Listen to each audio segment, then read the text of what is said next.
évidemment, ça génère des API automatiques pour servir le front. Et puis l'IoT, dont on parle peu, mais finalement sont aussi gavés d'API partout. Ce qui fait que globalement, partout, chaque année, globalement dans le monde, il y a de plus en plus d'API à l'intérieur des boîtes, à l'extérieur. Et évidemment, comme tout ce qui se démultiplie, ça peut poser à un moment donné un problème. Un peu d'histoire aussi, c'est-à-dire que les API, ça ne date pas d'hier en réalité. Pour ceux qui sont un peu jeunes, mais peut-être qu'il y a certains plus vieux qui ont connu des choses comme des OMRC, RPC, c'est le premier vraiment appel remote, et puis Corba, et puis du RDA, puis du XML RPC. C'était vraiment l'enfer. C'était comme du JSON, mais en pire. Du SOAP, qui se sont dit que c'était pas assez compliqué les XML, on va faire du SOAP, donc on va faire des enveloppes, des trucs, voilà. C'était encore plus compliqué, donc personne n'y comprenait rien. Ils ont dit, bon, on fait l'inverse, on fait un truc hyper simple, on va créer le reste. Et puis, le reste a quand même un peu mangé tout le reste. C'est-à-dire qu'il y a Microsoft qui a essayé de faire un truc un peu intelligent qui s'appelle OData, qui est du GraphQL de Microsoft, mais comme tout ce qui est Microsoft, forcément. Bref. Et donc le reste a finalement mangé, en l'espace d'une dizaine d'années, a mangé intégralement tout l'espace API. C'est-à-dire quand on dit API, on dit reste. Et puis tout d'un coup, en 2015, vers 2015 en tout cas, il y a deux trucs qui se sont créés, côté Facebook, GraphQL, et côté plus Google, gRPC, qui ont répondu à chaque évolution finalement de l'API. Pourquoi est-ce que c'est apparu? C'est pas parce que les ingénieurs ont créé des trucs plus compliqués et puis dire que l'avant ça marchait pas, il faut faire mieux. C'est pas du tout ça. C'est qu'à chaque fois, le monde digital a connu des évolutions assez importantes. Là, on a eu l'espace client-serveur, très, très important. Il fallait communiquer entre un gros machin qui savait calculer un tout petit PC Pentium 286 chez toi. Ici, on a commencé à avoir l'informatique métier, donc les ERP, la gestion d'entreprise s'est développée, donc la digitalisation était là. Donc forcément, il fallait des objets métiers compliqués comme une facture ou un contrat. Il fallait le décrire. On n'était plus capable d'envoyer des bits d'informations, il fallait décrire des objets. Et puis, quand ça a explosé, finalement, l'usage digital partout, on a dû faire des choses beaucoup plus simples. On a créé le monde des startups est là, et le monde des startups ne peut pas travailler avec ça, il doit travailler avec ça. Et puis, qu'est-ce qui s'est passé ici? Finalement, on va justement voir pourquoi est-ce que GraphQL d'un coup est apparu. C'est pas par hasard que c'est là. En effet, donc, le reste a pris 80% du marché, mais il reste un problème. Évidemment, encore une fois, c'est vraiment un truc de boomer, donc je suis désolé. D'abord, le premier problème, c'est l'overfetching. C'est-à-dire que très rapidement, ce qu'on voit, c'est qu'on développe un endpoint avec une certaine structure de données, on est très content, c'est clean, c'est beau, c'est propre, c'est documenté, et puis évidemment, on part pour un meilleur poste, et puis on est remplacé par un autre, puis qui est remplacé par un autre, qui ne veut pas toucher à ce qui a été fait, qui rajoute des choses dedans, le modèle de données évolue, parce qu'on a forcément le business en train de signer des contrats, on se fait racheter, on se fait revendre. Donc très rapidement, finalement, le même endpoint qu'on ne veut pas toucher commence à intégrer de plus en plus de données. Et donc, on commence à récupérer de plus en plus d'usages aussi, et donc on commence à y insérer à peu près tout n'importe quoi. Donc, chaque requête API vers un endpoint va ramener de plus en plus de données structurées, et on va passer de plus en plus de temps, pas tellement à parser le truc, parce que finalement, c'est que du texte, et c'est pas non plus hyper lourd. C'est surtout le problème de comprendre ce qu'il y a dedans, d'avoir des données qui vont probablement aller chercher les trucs en base, on ne sait pas trop comment. Donc, ça peut générer des problèmes de perf, des problèmes de visibilité, des problèmes de compréhension simplement. Et puis, on a forcément des trucs legacy, ce n'est plus utilisé. C'est dans toutes les docs, il a dit, c'est là, mais ça vaut 0 ou nul, mais on le laisse. Et puis, l'autre problème aussi, c'est un peu comme l'évolution, c'est-à-dire que dès qu'on laisse un organisme se multiplier, il se multiplie jusqu'à ce qu'il n'y ait plus de ressources. Et donc, c'est la même chose entre le business qui va très vite, donc ils font des itérations, il y a les clients qui réussissent, il y a telle feature qu'il faut absolument intégrer. Et de l'autre côté, les équipes back-end qui vont aller dire, OK, je te fais un endpoint pour chacun des besoins. Donc, très, très vite, on va se retrouver d'abord avec récupérer les produits par SKU, puis récupérer les produits, puis dire, mais pour mon application mobile, j'ai juste besoin des produits, mais avec juste des titres. On fait un get product title, et puis ensuite avec des photos, puis avec juste la principale photo, et puis avec des produits, mais une liste de produits avec photos, sans photos, avec des likes, etc. Et donc, aussi, très rapidement, ce qu'on constate à peu près dans toutes les boîtes, c'est que le nombre d'endpoints commence à se démultiplier. avec évidemment le problème de versionning, et puis ces trucs-là, on n'utilise pas parce qu'on va peut-être les décommissionner, et puis dans 5 ans, on va oublier de décommissionner, toujours là. Voilà. Évidemment, c'est jamais documenté, parce que sinon, on n'a pas le temps. Et puis, il y a l'autre problème, enfin, c'est le underfetching. C'est un peu l'inverse de l'autre. C'est-à-dire que si on prend aujourd'hui une page e-commerce moderne, on voit que pour générer cette page-là, on ne peut pas le faire avec une seule requête. Donc, forcément, on va aller taper dans plein d'endpoints différents qui peuvent parfois être chez des partenaires différents, dans des infrastructures différentes, avec des problèmes d'authentification, de maintien de session, de cache et tout ce qu'on veut, et surtout avec des logiques différentes. Et donc, on va avoir, par exemple, le catalogue qui va aller taper un PIM, les avis commentaires qui vont aller chez Bazaar Voice, le shipping qui va aller sur le WMS, le vidéo provider qui nous génère les petites vidéos, les vignettes, la digital asset management qui nous génère la photo, le AutoCart tape le moteur e-commerce, le social, etc. Donc, globalement, on a une espèce de patchwork finalement de modules qui vont aller charger dans des endroits différents avec parfois des temps de réponse différents. Tout le monde s'est à peu près habitué, on sait faire des loaders, on sait faire du binding, c'est pas un problème technique, c'est simplement que la complexité de cette page-là, en termes de structuration de données, est assez énorme. C'est-à-dire quand on lit le code derrière ce truc-là, on a des appels API dans tous les sens avec des structures de données évidemment différentes et des logiques d'appel aussi parfois différentes. Donc, pas top. Et puis, on a aussi un petit problème d'introspection, même si on a évidemment du OpenAPI pour décrire tout ça, mais encore une fois, l'OpenAPI, c'est un format de description qui est ouvert, qui est flexible, qui est inclusif, mais du coup, il est aussi pas très intéressant parce qu'il ne valide rien, et quand il valide, il y a des spécifications un petit peu différentes. Tout le monde supporte l'OpenAPI, sauf que en réalité, quand tu commences à l'utiliser, ça ne marche jamais. Et puis, il faut le maintenir. Et donc, parfois, on ne sait pas ce qu'il y a derrière un get server, derrière une dernière API qui est générée. Eh ben, on ne sait pas tout ce qu'on va récupérer. Est-ce que ça va être du JSON? Finalement, le reste ne définit pas forcément la nécessité de dire c'est juste du XML pour les plus vieux, ou du YAML pour les autres. Et donc, évidemment, pour résoudre tous ces problèmes-là, il y a toujours une solution miracle. Dès que vous avez un marteau, tout ressemble à un clou. Donc, c'est GraphQL. Petit genèse, d'abord, ça a été créé au sein de Facebook. C'est assez important, en fait, pourquoi ça a été créé au sein de Facebook, parce que ça a été créé pour supporter des apps mobiles. En fait, Facebook réalise très, très souvent, de manière continue, plusieurs fois par jour, et donc, et puis, ils ont surtout des fonctionnalités back-end qui est absolument gigantesque. Ils n'arrivaient plus vraiment, en tout cas, c'était plus très efficient à maintenir des milliers ou des centaines de milliers, je ne sais pas combien, endpoints. Et surtout, ils avaient en permanence besoin de se synchroniser entre le front et le back. Est-ce que tu peux rajouter ça? Tu as changé ci? Est-ce qu'on peut changer ça? Et donc, ils ont créé finalement ce GraphQL à l'intérieur de Facebook pour supporter cette complexité et cette permanence de modification entre le front et le back. Et puis, ça a un certain succès jusqu'à ce que Facebook le réalise surtout à partir du moment où GraphQL devient open source. Et donc, il y a un premier draft de spécification qui est publié. Et là, tout le monde se jette dessus. Au départ, en se disant, ah, c'est trop cool, c'est la solution à tous mes problèmes.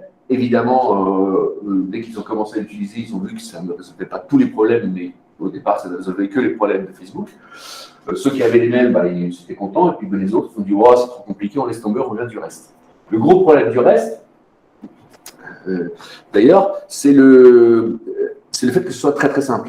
Et tout ce qui est très très simple, ça survit très très longtemps. Par exemple, le PHP, c'était au départ un langage très très pourri, mais il est très très simple. Et donc c'est pour ça qu'on l'a encore aujourd'hui, parce qu'il est facile à utiliser. De la même manière, donc, REST fait de la résistance. Je pourrais faire presque un rap là-dessus. Parce qu'il est très simple. Mais donc, par contre, dès que ça a commencé à être open source et réalisé, et que la gouvernance surtout du GraphQL n'est plus liée à Facebook, évidemment, toutes les autres startups sont emparées de ce truc-là, et ça a commencé à prendre de l'ampleur. Alors, l'ampleur, voilà, c'est tous ceux qui utilisent massivement GraphQL. Donc, ce qui est vachement important, c'est que ce n'est pas un monde de startup.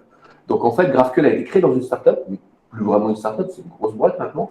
Et ça a été immédiatement pris par des gens très très différents. Vous avez des Starbucks, par exemple, ou un KLM, n'a rien à voir avec Audi, GitHub, PayPal ou IBM. Donc en fait, ou des petites startups comme GraphCMS ou d'autres. Donc en fait, c'est vraiment un usage répandu dans plein de boîtes, plein de use cases différents. Alors,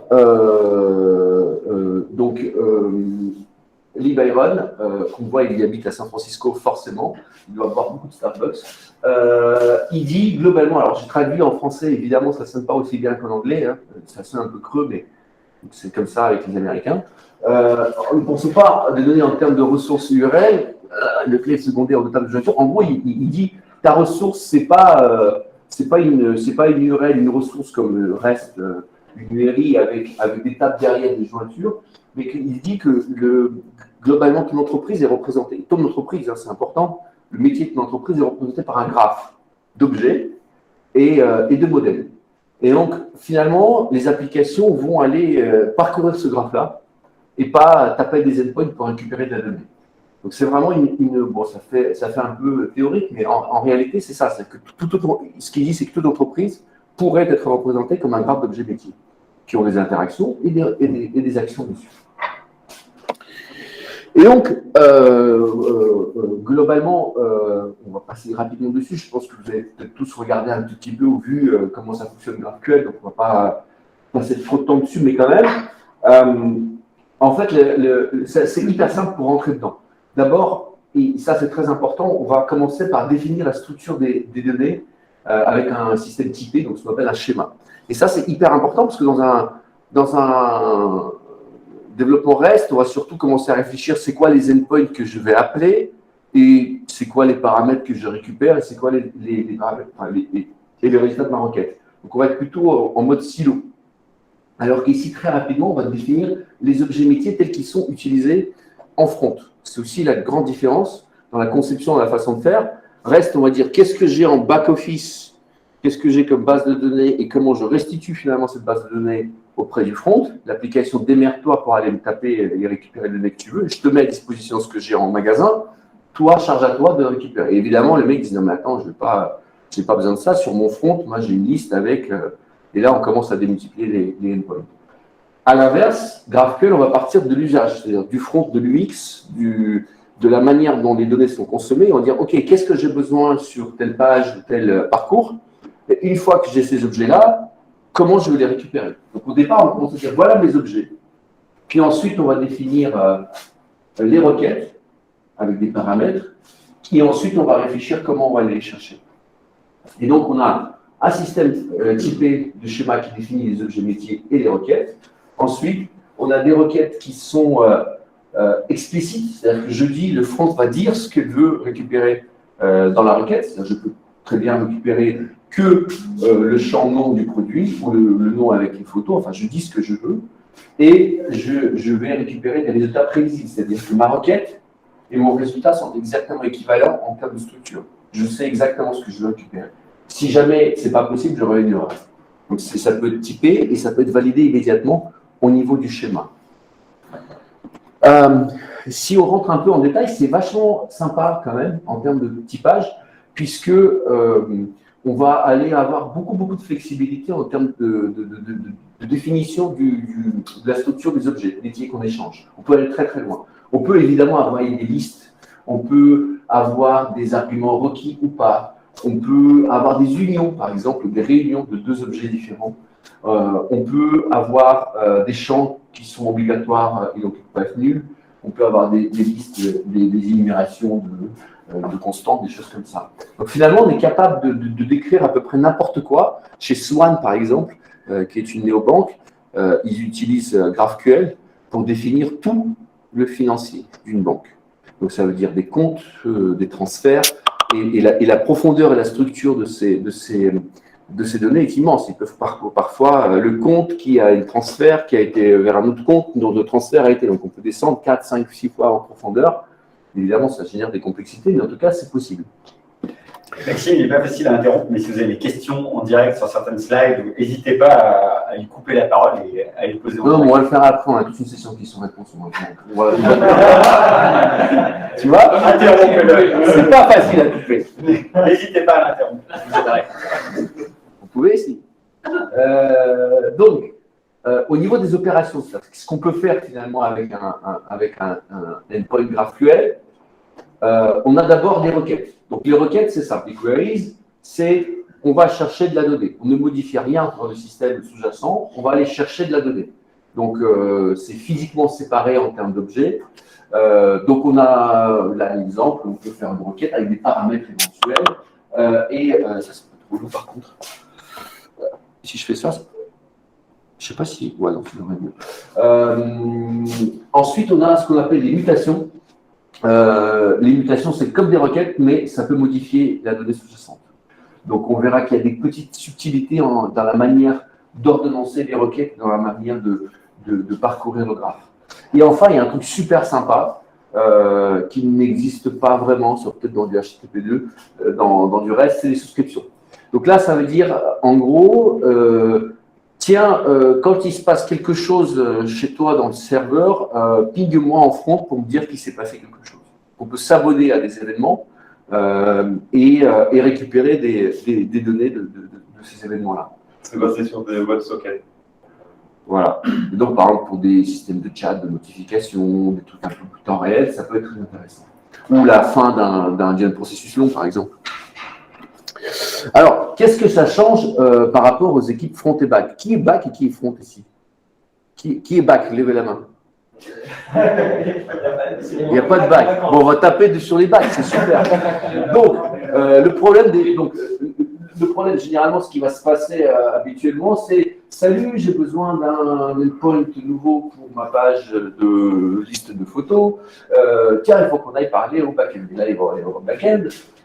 Salut, est-ce que tu peux me faire cet endpoint? Il dit tiens, je vais parler à mon équipe. Et là, le patron retourne sur l'équipe, ils vont faire un sprint planning, ils vont faire un gros machin de user story, et puis après, 2 semaines après, parce qu'ils ont d'autres trucs à faire, parce qu'ils ont un serveur qui est tombé, ils disent bah écoute, on va la serrer dans la roadmap d'ici Q4 2022. Et là, le front-end, évidemment, il n'est pas content, mais on peut imaginer ça dans plein de scénarios. Avec... Exagéré un tout petit peu parce que bien sûr il y a des équipes qui sont. C'est pas du tout exagéré. Les backends sont toujours lents, les frontends font vite, ils répondent aux vrais besoins clients, les backends sont là pour ralentir tout le monde. Pas vrai? Ouais. Donc, et puis après il y a grève. Bon. Et donc avec GraphQL, il n'y a plus de problème, ils sont heureux, c'est le monde des bisounours. Et ils disent j'ai besoin de juste un machin, le backend ne répond même plus, puisque voilà, il peut faire le roadmap. Mais par contre, le front-end peut faire ce qu'il veut. Il peut dire, bah, moi, je récupère les requêtes avec plus ou moins de données, plus ou moins de champs que je veux. Évidemment, c'est un peu exagéré, mais pas tant que ça. On verra parce que ici derrière, chaque champ peut être récupéré dans des endroits différents. Et donc ça peut avoir des impacts assez intéressants. On verra comment on peut finement découper ces données et cette structure. Je vais boire un coup. Et donc, justement, comment ça marche en réalité derrière? En fait, il y a une notion, côté GraphQL, une fois qu'une requête arrive, on a donc un schéma de requête, et derrière, on a ce qu'on appelle des resolvers. Donc, en fait, toute requête, ici, va être... on va réfléchir sur comment est-ce que... là, en l'occurrence, cette requête va retourner, par exemple, 2 nombres... obligatoire.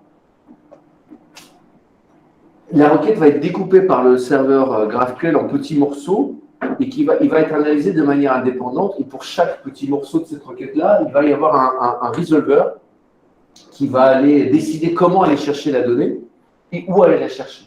Libre à vous ensuite, dans le resolver, d'aller chercher la donnée où il faut. Par exemple, c'est ça qui est très intéressant, quand vous découpez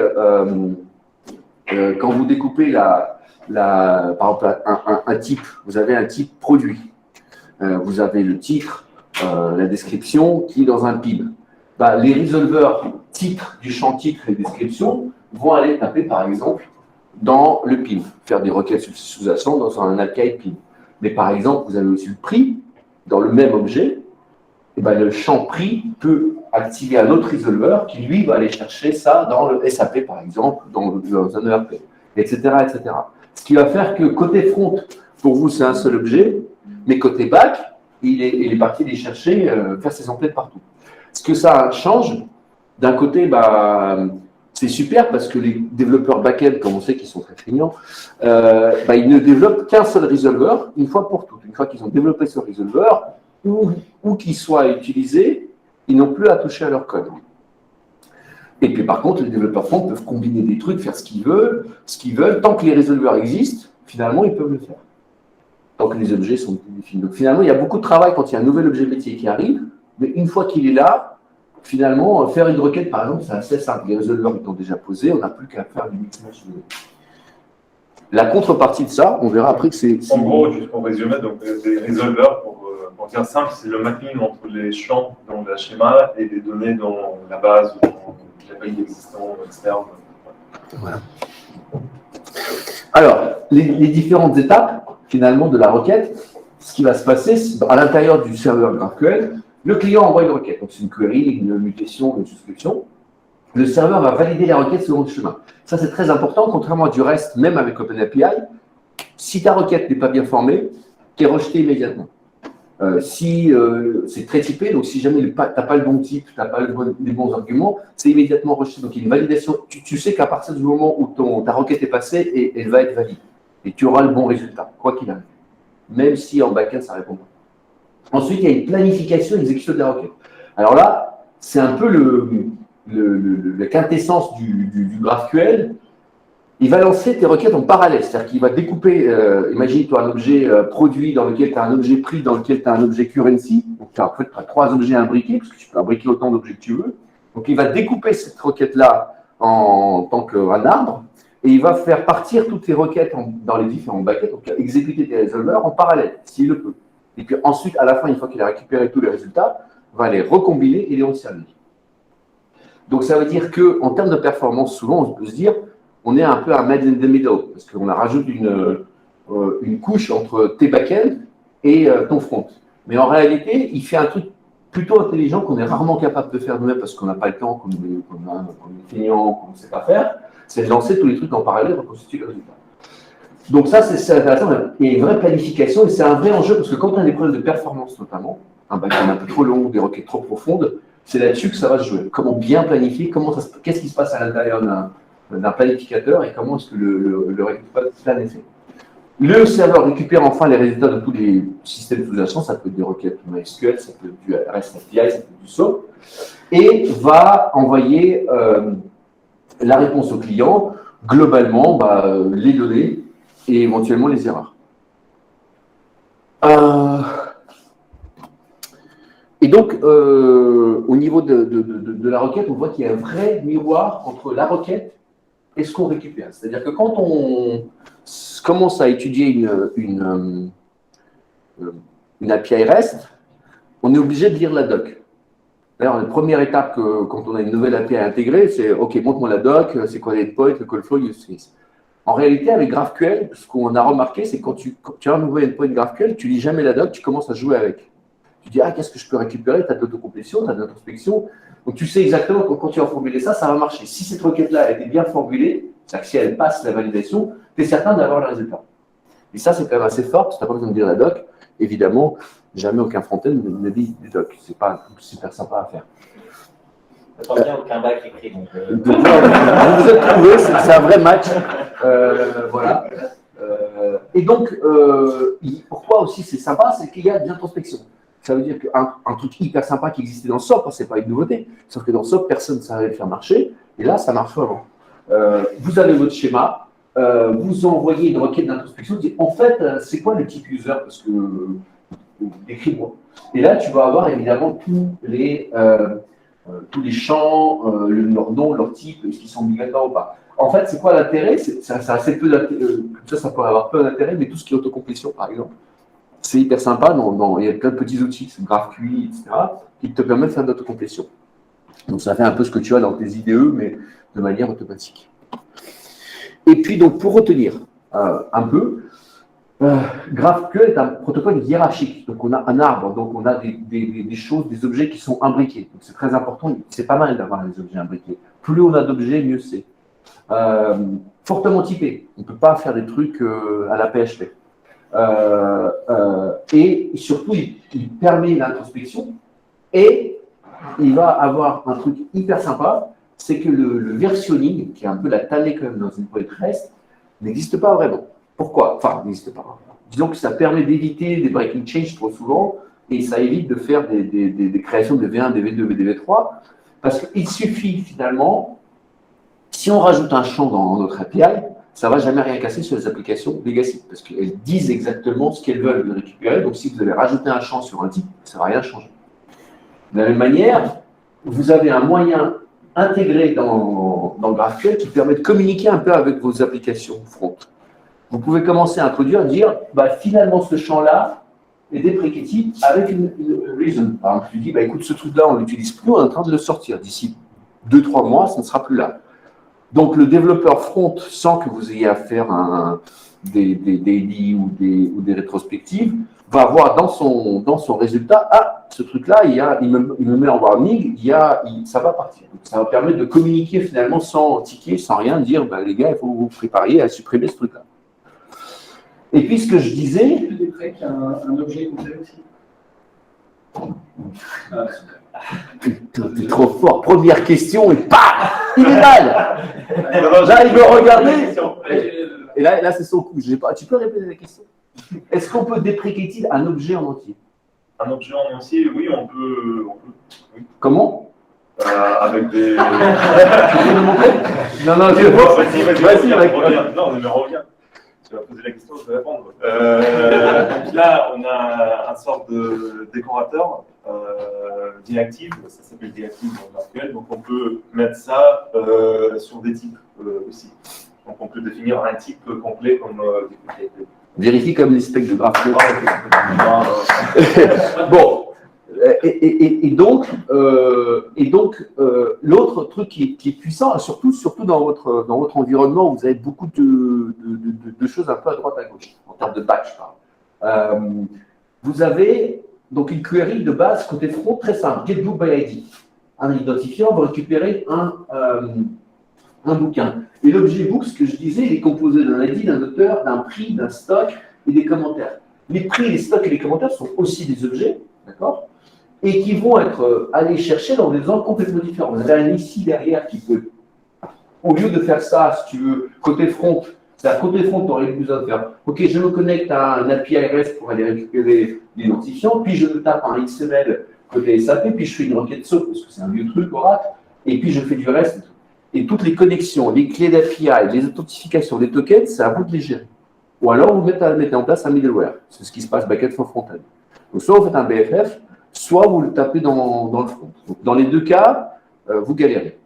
Avec GraphQL, vous avez à écrire 4 resolvers. Une fois que ces 4 resolvers ont été écrits, qui portent la logique d'appel vers les systèmes sous-jacents, côté front, c'est un peu la magie. Sauf qu'évidemment, comme vous cachez un peu cette complexité du back et tout ce qui peut se passer derrière, le front peut faire des requêtes un peu n'importe comment. C'est-à-dire que sans le savoir, peut-être que dans toutes ces requêtes, il charge, par exemple, l'information de prix, même s'il n'en a pas besoin, parce qu'il se dit, voilà, sauf que l'information de prix, s'il est demandée, il va la chercher. Donc, et surtout, s'il n'est pas demandé, il ne va pas la chercher. Donc, en fait, le principe un peu de design, c'est que dans le front-end, vous avez un outil qui vous permet de demander que ce dont vous avez besoin. Il vaut mieux utiliser que ce dont vous avez besoin. Ça ne sert à rien de récupérer tout si vous n'avez pas besoin de tout. Parce que derrière, il y a des résolveurs qui ne seront pas exécutés, donc c'est beaucoup plus performant. De la même manière, ce qui est un peu le danger de GraphQL aussi, ce sont ces objets imbriqués. Parce que vous pouvez très bien avoir des objets qui s'imbriquent de manière quasi infinie sur X niveaux. Évidemment, chaque fois que vous rajoutez des objets imbriqués, il y a autant de résolveurs qui sont lancés en parallèle. Donc, vous pouvez, avec une simple requête, qui est un peu trop complexe en termes d'imbrication, générer 600, 700, 1000 requêtes en back-end. La complexité totale de l'arbre, ça peut aller assez vite. Donc, il faut aussi faire attention à tout ce qui est trop imbriqué plusieurs fois. C'est beaucoup le cas dans la finance, par exemple, avec des comptes, des transactions, des comptes de transactions, des comptes de transactions. Si on veut avoir le nom de la personne vers qui on a envoyé de l'argent, on a nous qui envoie un compte, qui a une transaction, qui a vers un compte dont on récupère le nom. Ça génère beaucoup de temps, beaucoup de choses.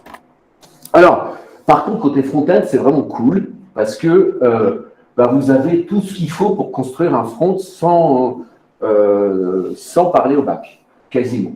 Vous avez évidemment les queries, mais vous pouvez avoir des queries avec des paramètres, avec des valeurs par défaut. Vous avez des arguments multiples. Vous avez évidemment, avec des arguments multiples, des valeurs par défaut. Vous avez des types, des input types. Donc en gros, plutôt que d'avoir plein de paramètres ici, vous pouvez créer un objet qui n'existe pas en tant qu'objet dans la base, dans la schéma, mais qui n'est utilisé que pour saisir les paramètres. Et du coup, ça évite un truc multiple, mais qui permet de faire des mutations. Évidemment, on peut créer des types spécifiques. Donc, par défaut, ça vient avec, je crois, entier, float, string, ID, quelque chose d'autre, je ne sais plus, je crois que c'est 5 ou 6. Mais vous pouvez créer vos propres types scalaires, des types de base, date, URL, téléphone, ce que vous voulez. Donc, ça permet d'avoir des choses un peu plus complexes que vous utilisez particulièrement. Et puis, on va aller assez loin, c'est-à-dire qu'on peut aussi avoir tout le système d'objets avec des interfaces et des implémentations d'interfaces. Donc, vous pouvez très bien avoir un objet produit, puis des objets produits photo, produits physiques, produits ce que vous voulez, qui n'ont pas exactement le même réassort en termes de champs et de paramètres. Et enfin, à l'inverse, on peut aussi faire des réunions d'objets en disant finalement, on a ce truc-là qui peut être soit l'un, soit l'autre. Donc, avec ça, normalement, il n'y a plus d'excuses, comme chez ClubMed ou comme chez. Voilà, donc ClubMed Gym. Voilà, c'est à moi de venir passer, c'est là, moi sportif. Donc, j'ai promis du poulet et des œufs. Donc, ça, c'est une blague un peu tirée capillotractée. Donc, en gros, c'est est-ce qu'on est, quand vous démarrez un peu la conception de vos outils GraphQL, vous allez vous poser la question, est-ce qu'on commence par le code ou par le schéma? Bon, donc c'est un peu, est-ce que le poulet et l'œuf, mais version cuite. Ça y est? Voilà. Donc là, évidemment, il y a les gens qui ont vrai et faux, c'est comme avec chocolatine ou pas en chocolat. Il y a les vrais qui sont dans le schéma first et puis ceux qui sont dans l'erreur qui sont en code first. Évidemment, parce que vous aurez compris, on est complètement impartial. La réalité, pourquoi? Pourquoi code first? Code first, ça veut dire que j'écris le code de mon application et à partir de là, je construis mon API. C'est un peu une vision développiste du truc. Ça a une certaine logique, c'est pas complètement idiot de le faire comme ça. Hein. En revanche, pourquoi schéma first? Parce que dans peut-être chez vous d'ailleurs, code first, ça pourrait avoir plus de sens. Mais dans une entreprise quelconque, je dirais schéma first parce que le schéma, ça définit plus que le code, plus que l'interaction. Le GraphQL n'est pas que une façon de communiquer de la data. C'est une vision de l'entreprise qui est formulée sous forme de graphe. Et c'est vraiment important. C'est l'entreprise, c'est pas que le code. C'est votre objet métier, c'est la manière dont vous communiquez vis-à-vis de l'extérieur, c'est un vrai produit. Donc le schéma, c'est le produit de l'entreprise. C'est un produit à part entière, qui a peut-être un PO à part entière, qui a peut-être une équipe même à part entière pour le gérer. Alors maintenant, on va avoir quelques petits soucis classiques, une petite interrogation classique qu'on retrouve toujours dans des questions sur GraphQL. L'authentification, comment on authentifie? Est-ce que le login doit être une mutation, une query? Est-ce qu'on peut faire un post normal pour faire l'authentification? En gros, Arthur, aide-moi. En gros, le best practice, c'est de dire que on s'authentifie en dehors du GraphQL. On s'authentifie avec du REST, avec des requêtes POST. Voilà, on récupère le token, soit on récupère la session, et en utilisant cette session, on signe des requêtes GraphQL. Voilà.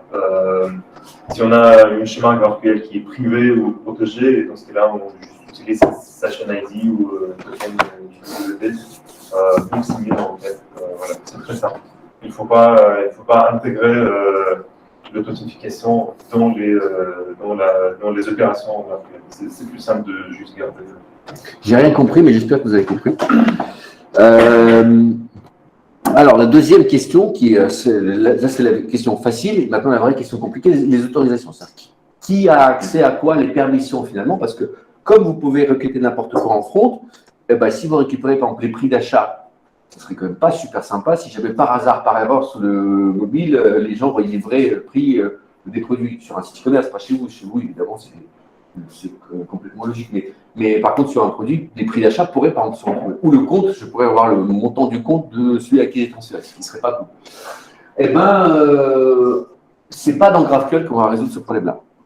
Le système d'autorisation, on a beaucoup réfléchi ensemble avec Arthur, on discutait avec beaucoup de monde. On a pensé vouloir résoudre ce problème, parce que c'est un vrai problème, les autorisations.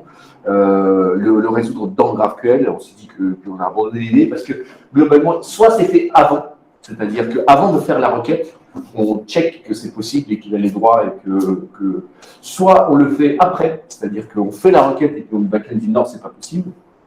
Éventuellement, on peut le faire dans le résolveur, mais ce serait une mauvaise idée. Parce qu'on a essayé de faire, ce n'est pas une bonne idée.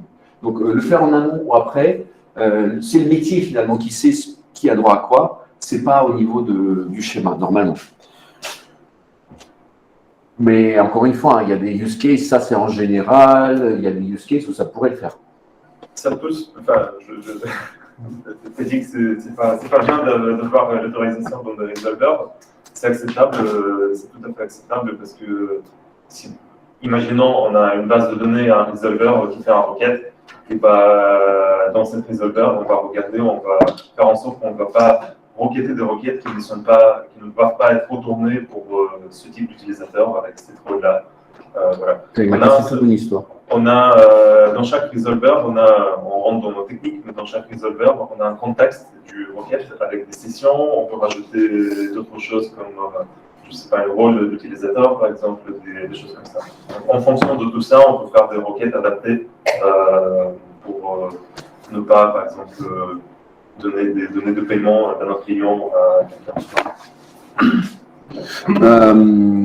Donc, pour retenir, c'est un vrai contrat GraphQL et en plus d'être hiérarchique, c'est un vrai contrat fortement typé entre des applications qui peuvent être vérifiées par des machines, ça c'est très important, vous pouvez s'assurer que ce que vous avez écrit est bien, avec un contrôle strict finalement sur les données exposées. Vous savez exactement côté back ce que vous pouvez ou pas proposer. C'est important parce qu'on a presque vérification formelle entre parties. Donc on a un front-end et back-end écrits en langage qui ne sont pas forcément les mêmes. On peut avoir un back-end en Ruby, en Java, en tout ce que l'on veut. Front-end, c'est plus ou moins plutôt en JavaScript, principalement aujourd'hui. Et on peut, de manière formelle, oui, les Android et iOS, on peut vérifier que si on envoie un integer, on va recevoir un integer côté application, côté front-end. Ce ne sera pas un string. Et si on veut récupérer 3 champs, on va récupérer 3 champs de ce type et pas 4 champs. Et qu'est-ce qui se passe après sur Android? Est-ce qu'on va avoir une exception? Est-ce qu'on va avoir, est-ce que le case va continuer si on va recevoir plus de champs par rapport à ce qu'on a prévu? Enfin, bon. On a parfois des gens qui posent des questions. Oui, mais on peut tout faire. Tout ça, on peut faire avec des schémas JSON. Par exemple, avec du REST, on peut définir des schémas JSON avec des types. Et on peut vérifier que voilà, un JSON envoyé par backend, il correspond à notre schéma JSON en client. Oui, mais ce n'est pas automatique. Ça repose sur des développeurs pour maintenir des schémas JSON, pas les générer de manière automatique. Là, tout est automatique, c'est auto-documenté. Voilà. Donc en gros, on a les bénéfices d'OpenAPI sans se faire chier à faire les contrats d'API. Ouais. Exactement. Si tu veux, on écrit le contrat de manière automatique. Non, mais surtout OpenAPI, tu vois, c'est une convention. C'est-à-dire que c'est un truc, on fait ça, on est content de le faire, on le fait plutôt bien, mais en réalité, c'est une tannée ce truc. Parce que, et il n'y a jamais une interopérabilité entre des OpenAPI, parce que chacun fait un peu ce qu'il veut dedans. Donc, ça fonctionne déjà dans plein de boîtes OpenAPI. Mais ça repose sur des gens pour maintenir ça, et c'est ça le point faible.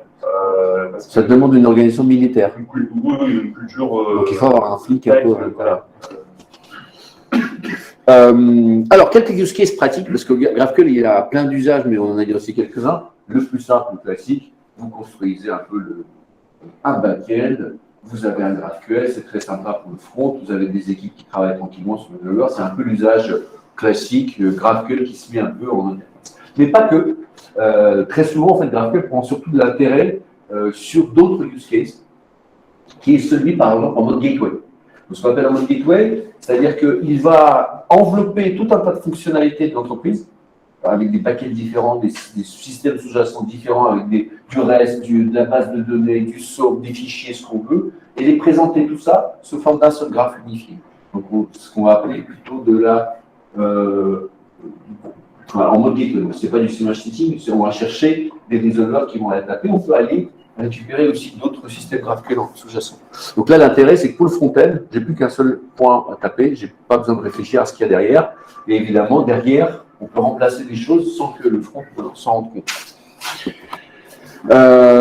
Il y a GraphQL en mode fédération. Donc là, c'est un usage qui est similaire un peu à ce qu'on a vu juste avant, mais là, c'est fait on purpose, comme on dit. Ce n'est pas qu'on a laissé traîner tout un tas d'outils dans le bac, c'est qu'on a construit un système de microservices. Chaque microservice répond à un besoin fonctionnel donné, évidemment isolé, ce n'est pas du tout du spaghetti, on a construit parfaitement. Ce que personne n'a fait à part Amazon, mais quand même, des fois, ça existe. Donc, des microservices isolés. Par contre, les microservices côté front, on ne veut pas faire ça parce que ça change beaucoup trop souvent. On en tue, on en crée d'autres, on les rejoint, on les disjoint. Donc là, on va créer un GraphQL. Ces microservices, par ailleurs, peuvent répondre en GraphQL. Ils ne sont pas obligés de répondre en REST. Mais on va les fédérer. Donc, chaque équipe, dans le cas idéal, qui n'existe jamais évidemment, il y a une petite squad derrière chaque microservice, en tout cas un groupe de microservices reliés par un domaine métier. Ils sont responsables de leur propre schéma métier, l'ERP, la finance, le produit, les stocks, ce que vous voulez. Donc chacun est responsable. Et puis par contre, on va aller fédérer ce schéma-là au sein d'un seul méga schéma. Il y a des outils qui existent. La fédération étant un peu le tout propriétaire d'Apollo. Et il y a l'autre équivalent qui est le schéma stitching. Il y a des avantages et des inconvénients à chacun. On verra après ce que c'est. Mais en gros, voilà, on va fédérer les microservices. Et enfin, il y a aussi la protection, l'aide à la migration depuis le legacy. On va pouvoir, par exemple, on veut migrer le mainframe ou un vieux truc ici, legacy, vers un nouveau système, par exemple, vers une microservice. On ne va pas pouvoir le faire d'un coup. Ce truc-là, on ne va pas pouvoir le découper d'un coup. Donc, on va devoir migrer fonctionnalité par fonctionnalité, module par module. Les apps modernes, celles qui évoluent tout le temps, on ne veut pas maintenir deux connexions vers deux systèmes sous-jacents différents, c'est compliqué. Donc, ce qu'on peut faire, c'est qu'au départ, en fait, on migre toutes les apps front, par exemple, toute une nouvelle vers un GraphQL qui, pour l'instant, fait un passe-plat vers l'existant. GraphQL ne fait pas rien d'intelligent. On redéfinit un schéma, on va chercher les données dans le mainframe, c'est tout. Par contre, peu à peu, à chaque fois qu'on sort un microservice, on le laisse connecter ici, simplement on le déplace vers le nouveau système. Pour le front, on n'a rien à toucher, on ne va pas toucher le front. Par contre, peu à peu, on va défiler le mainframe et créer tous les résolveurs qui vont aller taper vers les nouveaux systèmes. Donc, c'est un outil de migration assez intéressant. Juste quelques mots sur la fédération, donc le use case, parce que c'est un instrument qui est très intéressant. Donc, le use case, c'est qu'on a plusieurs services qui répondent au GraphQL. Et GraphQL nous permet donc, il a plusieurs schémas. Côté client, on veut avoir un seul schéma. Donc, ce qu'on va faire, ce qu'on peut faire avec GraphQL, c'est de faire un merge, de combiner tous ces plusieurs schémas, une dizaine, quinzaine, 50 schémas, dans une seule schéma GraphQL. Et il a deux façons comment on peut faire. Il a soit GraphQL Fédération, c'est un protocole. Donc on doit, dans chaque schéma exposé par un microservice, on doit préciser avec des directives, avec des décorateurs, en gros, comment ça va être mergé avec d'autres schémas. Par exemple, cet microservice qui expose un type utilisateur, c'est là, il expose aussi un type utilisateur. Comment exactement on va les merger, voilà. Tout ça, c'est se définit avec quelques directives, avec un syntaxe spécifique. Et là, une deuxième école qui s'appelle le schema stitching, qui dit que voilà, des microservices ne doivent pas connaître ce qui se passe. Donc, le microservice A ne doit pas connaître le microservice B, donc ça ne sert à rien d'utiliser un syntaxe pour définir comment on doit émerger comment en fédération. Tout se passe ici de manière déclarative. Donc on dit, avec schema stitching, on dit exactement dans le gateway, comment on va merger des schémas différents. Et on peut merger plusieurs types, on peut merger plusieurs, s'il y a des conflits des champs, on peut renommer des champs, par exemple. On peut rajouter, il y a un champ login ici, un champ login là-bas, on peut dire un champ login A, login B. Voilà. Et si ça vous paraît compliqué, tada, il y a GraphQL Portal qui fait ça tout seul. Voilà. Donc, deux écoles est très intéressant parce que ça nous permet de rajouter, par exemple, ici, C3 il expose GraphQL. On va avoir un quatrième qui expose un legacy, un mainframe, qui expose du reste. Pareil, dans Gateway, on peut faire un wrapper, soit automatique, soit manuel, en écrivant un resolver qui va convertir cette mainframe, cette API REST ou SOAP ou tout ce que l'on veut en GraphQL. Il va merger avec tout le reste. Le schéma stitching, c'est un truc assez unique quand même, parce que on est capable de créer des entités objets nouvelles à partir de petits morceaux. C'est quand même un peu le Graal de tout développeur, de pouvoir tout merger, tous les objets, les interfaces, les merger automatiquement. Ça commence à fonctionner plutôt bien et de manière assez simple. C'est pas du C++, quoi. Et puis, donc, ça, quelques exemples. Un Expedia, bon, c'est celui qui est le plus cité, hein, je pense. Ils avaient un peu un système avec plein de services différents. Évidemment, ils font tout dans le travel. Ils ont des interfaces web, des fronts, différents fronts, du chat, ils ont des applications internes. Et puis, c'était un peu le spaghetti, c'est-à-dire que tout le monde appelait tout le monde, tous les endpoints. Évidemment, toute modification ici va générer des impacts parfois inconnus. De la même manière, toute évolution ici générait finalement des demandes avec des roadmaps évidemment différentes dans les systèmes sous-jacents back-end. Compliqués. Donc, ils ont nettoyé tout ça avec des services regroupés par domaine, chacun responsable de leur schéma. Les schémas peuvent regrouper évidemment plusieurs services. Et puis tout ça fédéré au sein d'un seul graphe qui sert tous les usages, front et interne. La puissance de fédération, donc là ici on a un seul endpoint avec un seul schéma, mais on peut avoir plusieurs. Avec par exemple, on peut avoir GraphQL small avec 3 services exposés si c'est possible côté service. Donc si on a une application, je ne sais pas, Alexa, qui ne peut pas communiquer avec tous les schémas disponibles, bah, on peut créer un endpoint avec. Voilà, on peut créer des schémas. Donc les schémas, c'est pas, ça peut être global, ça peut avoir du sens d'avoir un schéma global entreprise, pas toujours. On peut aussi avoir des schémas finance, par exemple, ou des schémas plus orientés usage interne, usage externe. Là, il faut réfléchir. Donc en fait, c'est ça la vraie difficulté, c'est ok, j'ai un super outil entre les mains, ce que je fais, c'est un peu des Lego, donc il faut quand même réfléchir un peu comment est-ce qu'on crée ce schéma. La définition, le design du schéma, c'est hyper clé parce que ça va être un peu quand même changer profondément un schéma, c'est pas évident. C'est un peu ça la partie la plus complexe. Complètement réimaginer la structure des types et des objets, ça va avoir des impacts lourds en termes de développement. Donc voilà. Et puis, je ne sais pas pourquoi j'ai fait ça. On avait déjà ce truc-là, mais pourquoi pas. Un petit mot sur l'écosystème, et on aura, je pense, terminé. Donc bon, il y a Apollo, qui est un peu qui était le premier sur GraphQL, c'est un peu le serveur GraphQL par défaut aujourd'hui, mais il y en a d'autres qui arrivent. Moi, je pense qu'il faut regarder vachement côté Razora, qui vient de lever 100 millions. Plus que Apollo. Ils ont levé 100 millions aussi. Ils ont levé aussi 100 millions. 120 millions. 20 120 millions. Et puis, bon, ils sont plus riches que nous tous. Il a trois acteurs principaux sur le marché. Donc c'est Apollo. Apollo, Apollo, il y a quelques années, c'était égal à GraphQL. Sur le marché de GraphQL, ils fournissent surtout des outils JavaScript principalement, donc serveur JavaScript, client JavaScript.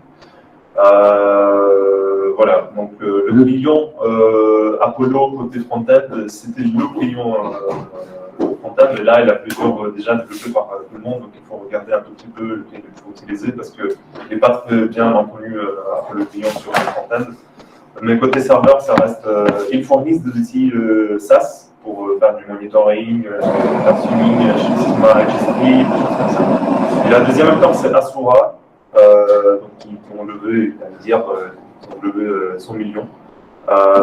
Asura, en gros, ce qu'ils font, c'est qu'ils il génère des interfaces GraphQL en base de données existantes. On a une base de PostgreSQL, on peut générer automatiquement une interface instrument. GraphQL. GraphQL, oui. Ça, c'est plutôt utilisé par des startups, par des petites boîtes. On n'a jamais vu des grosses entreprises qui utilisent ça vraiment parce que l'idée du GraphQL, c'est de bien définir le graphe de manière manuelle et après connecter aux plusieurs sources de données à l'échelle de l'entreprise. Mais chez des startups, chez des petits applications, ça a du sens. Et là aussi, pardon, sur Apollo, on a discuté avec beaucoup de gens, ce qu'on disait tout à l'heure, et visiblement, les utilisateurs sont que des grandes entreprises. Il n'y a pas de petites entreprises qui utilisent Apollo. Oui. Parce que ça coûte assez cher, Apollo, SaaS, interface pour faire du monitoring. Et là aussi, troisième acteur, c'est GraphQL Portal. C'est GraphQL Portal. Le quatrième, c'est Zguild. Donc Zguild, c'est les développeurs. Donc on a Apollo qui développe les outils principaux. Tout le reste, c'est Zguild. Tous les autres outils open source, c'est Zguild. Pareil en JavaScript, TypeScript. Zguild, le poste, c'est. Ils n'ont pas levé. Non, ils ont été financés par Zgraph, qui est un truc de token, de crypto. Ils ont fini un grant de 40 millions de dollars pour maintenir juste des outils. Donc la crypto, ça rapporte plus que 48 millions sur 4 ans. Voilà. Donc ils sont plutôt bien, donc ils roulent en BT maintenant. Uri, c'est un mec très sympa. C'est un ancien pilote de chasse de l'armée israélienne qui s'est dit qu'il préférait plutôt que lancer des bombes, faire du GraphQL. Et maintenant, c'est devenu un peu la star du GraphQL. Il est invité dans toutes les confs. Il a des cheveux un peu de Jésus-Christ. Voilà. Il a aussi des outils AWS, donc AppSync notamment. On déconseille. on a travaillé beaucoup, on déconseille. AWS AppSync, c'est en gros l'outil SaaS d'Amazon qui a un gateway GraphQL qui permet de connecter avec DynamoDB, avec d'autres bases de données. Ça marche pas très bien, c'est bien dehors. C'est un cauchemar à déloguer. Voilà. Bon, il y a un peu de recherche académique pour ceux qui sont vraiment du mal à s'endormir. C'est mieux que des 2000. Bon, si le soir, vous avez un peu du mal. On partagera en gros, de toute façon. Mais la recherche qui est intéressante, c'est le lien numéro 1. Il y en a un qui l'a lu quand même. C'est moi qui a rédigé ce slide. C'est vrai. C'est la comparaison entre, par exemple, underfetching ou overfetching et GraphQL, parce que très souvent, les gens posent des questions, oui, mais le syntaxe du GraphQL, quand même, à chaque fois, on doit demander des champs. Donc avec du reste, on appelle un endpoint, c'est juste un appel get ou post. Il n'y a pas beaucoup de données qui sont transférées pendant la requête. La requête GraphQL, il y a un requête dedans. Donc, est-ce que à l'échelle, c'est pas pénalisant d'envoyer à chaque fois des requêtes GraphQL? Non. Non, mais surtout que, voilà, j'étudie ça, donc. Tu regardes juste le dernier épisode de Euphoria, tu as déjà téléchargé 10 gigas de données, donc si tu veux, c'est pas une requête. Bon, et GraphQL Portal, évidemment, donc on va laisser les meilleurs pour la fin. Vous oubliez tout ce qui a été dit. Vous n'avez rien à faire. Pour changer l'architecture de Cheers, vous n'avez qu'à faire une seule installation et tout le reste sera fait automatiquement. Évidemment, donc c'est une gateway en gros qu'on a fait, qui est open source, qui se compose d'une dashboard et puis d'un gateway qui s'installe en TypeScript et qui permet tout simplement de rajouter des sources de données, des schémas OpenAPI ou du gRPC, du REST simple, de les mapper justement, de renommer les champs, de faire tout ce qu'il faut et de les combiner de manière automatique dans un seul schéma GraphQL qui va gérer pour vous un peu de cache, de l'authentification. Voilà. Ça permet de simplifier un peu le travail quand on travaille avec des sources de données différentes qui ne sont pas du GraphQL, qu'on veut aller un petit peu vite. Voilà, ça permet d'accélérer le travail. C'est basé en grande partie sur le travail de Zguild, de Uri, notamment, donc on a beaucoup discuté avec lui. Donc voilà, c'est pas du code 100% maison peu testé, du coup. C'est un Zguild utilisé partout, Air France KLM, Audi, ils en utilisent beaucoup. Donc c'est des grosses boîtes qui utilisent le code des Mesh, ça s'appelle GraphQL Mesh, et nous aussi. Et puis si vous avez un compte GitHub, vous allez là. Et si on a été sympa et si vous êtes content de ce qu'on vous a raconté, on nous met une petite étoile. Voilà. Donc, On en a. utiliser aussi. On en a évidemment fini. Merci beaucoup. Voilà. Merci. Voilà. Et maintenant, le but du jeu, vous avez un peu commencé, pour l'instant, il a bien résisté. Donc il faut maintenant vous rentrer dans le use case un peu compliqué pour qu'on essaie de le faire bugger. Use case, c'est quoi? Enfin, use case, des questions genre le truc où il ne sait pas. S'il répond je ne sais pas, bravo. Et moi, je serai ici, transpire. Ouais, Moi, j'ai une petite question. Ah Oui. Une compliquée. Merde. Au début, on disait qu'il y avait trois moyens de récupérer de la data dans les subscribers. Et je me demandais déjà, est-ce qu'on peut souscrire à des objets complexes? C'est que des objets string int. Et si on souscrit à un objet complexe qui lui-même contient un objet, par exemple un string qui est modifié, est-ce qu'on est notifié ou Oui. c'est Donc, que vraiment l'objet auquel on a souscrit qui est modifié, que là on a une notification? ça, on peut définir côté serveur. Donc, on est libre. C'est le serveur qui va envoyer des notifications. C'est comme du WebSocket, mais GraphQL. Tu religes ton requête GraphQL et tu dis que c'est la souscription. Tu reçois ça côté serveur. Après, ça doit de. Oui, ça doit de dire côté serveur. Quand est-ce que tu veux notifier le client GraphQL pour recevoir cette notification? Voilà. Donc tu peux, ça peut être soit un objet, soit un champ, ça dépend comment tu as défini tes résolveurs. Bien compris. Mais après, il faut vérifier aussi. Il a une alternative à des souscriptions, parce que des souscriptions, il a des problèmes de scale, parce que ça maintient des connexions ouvertes, des connexions en TCP avec le serveur. Donc ça, il faut être prudent avec des gateways, avec l'infrastructure qui est derrière. Ça, il faut être prudent. Ce qui est possible à faire, c'est de faire s'intégrer dans le client Apollo GraphQL. Pour des cas d'usage très simples, on peut faire des polls tous les 15 secondes, par exemple. Sur front-end, c'est juste bibliothèque Apollo côté front, qui va tous les 5 ou avec des intervalles définis, qui va pinguer le serveur. Ils ont inventé un truc sympa de souscription qui refont les trucs qu'on faisait il y a 20 ans. Voilà. Non, mais il a des problèmes du scale avec des souscriptions parce que il a des pertes de connexion. Parfois, c'est des connexions TCP basées sur des WebSockets. Donc, voilà. C'est pas magique. Il a quand même des cas d'usage qui sont. Très bien. Merci. D'autres questions? Moi, j'ai une question. Pour le reste, dans certains endpoints de web, on a aussi un système de cache. Et pour web, on a aussi un cache. Alors, c'est une question importante. Je vais juste répéter la question parce qu'on a le micro qui est à ma gauche. La question, c'était dans le reste, il y a facile. La mise en place du cache est très facile. C'est une URL, on la cache pas, on définit les règles. Dans GraphQL, on ne peut pas se baser sur l'URL, évidemment, parce que il n'y a qu'une seule URL, donc on ne peut pas cacher. Comment est géré le cache dans GraphQL? Oui, très bonne question. Effectivement, côté REST, on est basé sur protocole HTTP. On peut mettre un CDN, on peut mettre, si on est à l'ancien, on peut mettre Varnish ou quelque chose comme ça, un proxy qui va faire du cache basé sur la requête HTTP.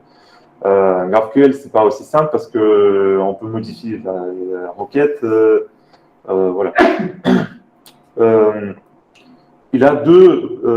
Principalement, il a deux endroits où on met le cache dans GraphQL, c'est côté serveur ou côté client. Donc, pareil, la librairie Apollo GraphQL côté front-end, il a un cache normalisé directement dans le client GraphQL côté front-end.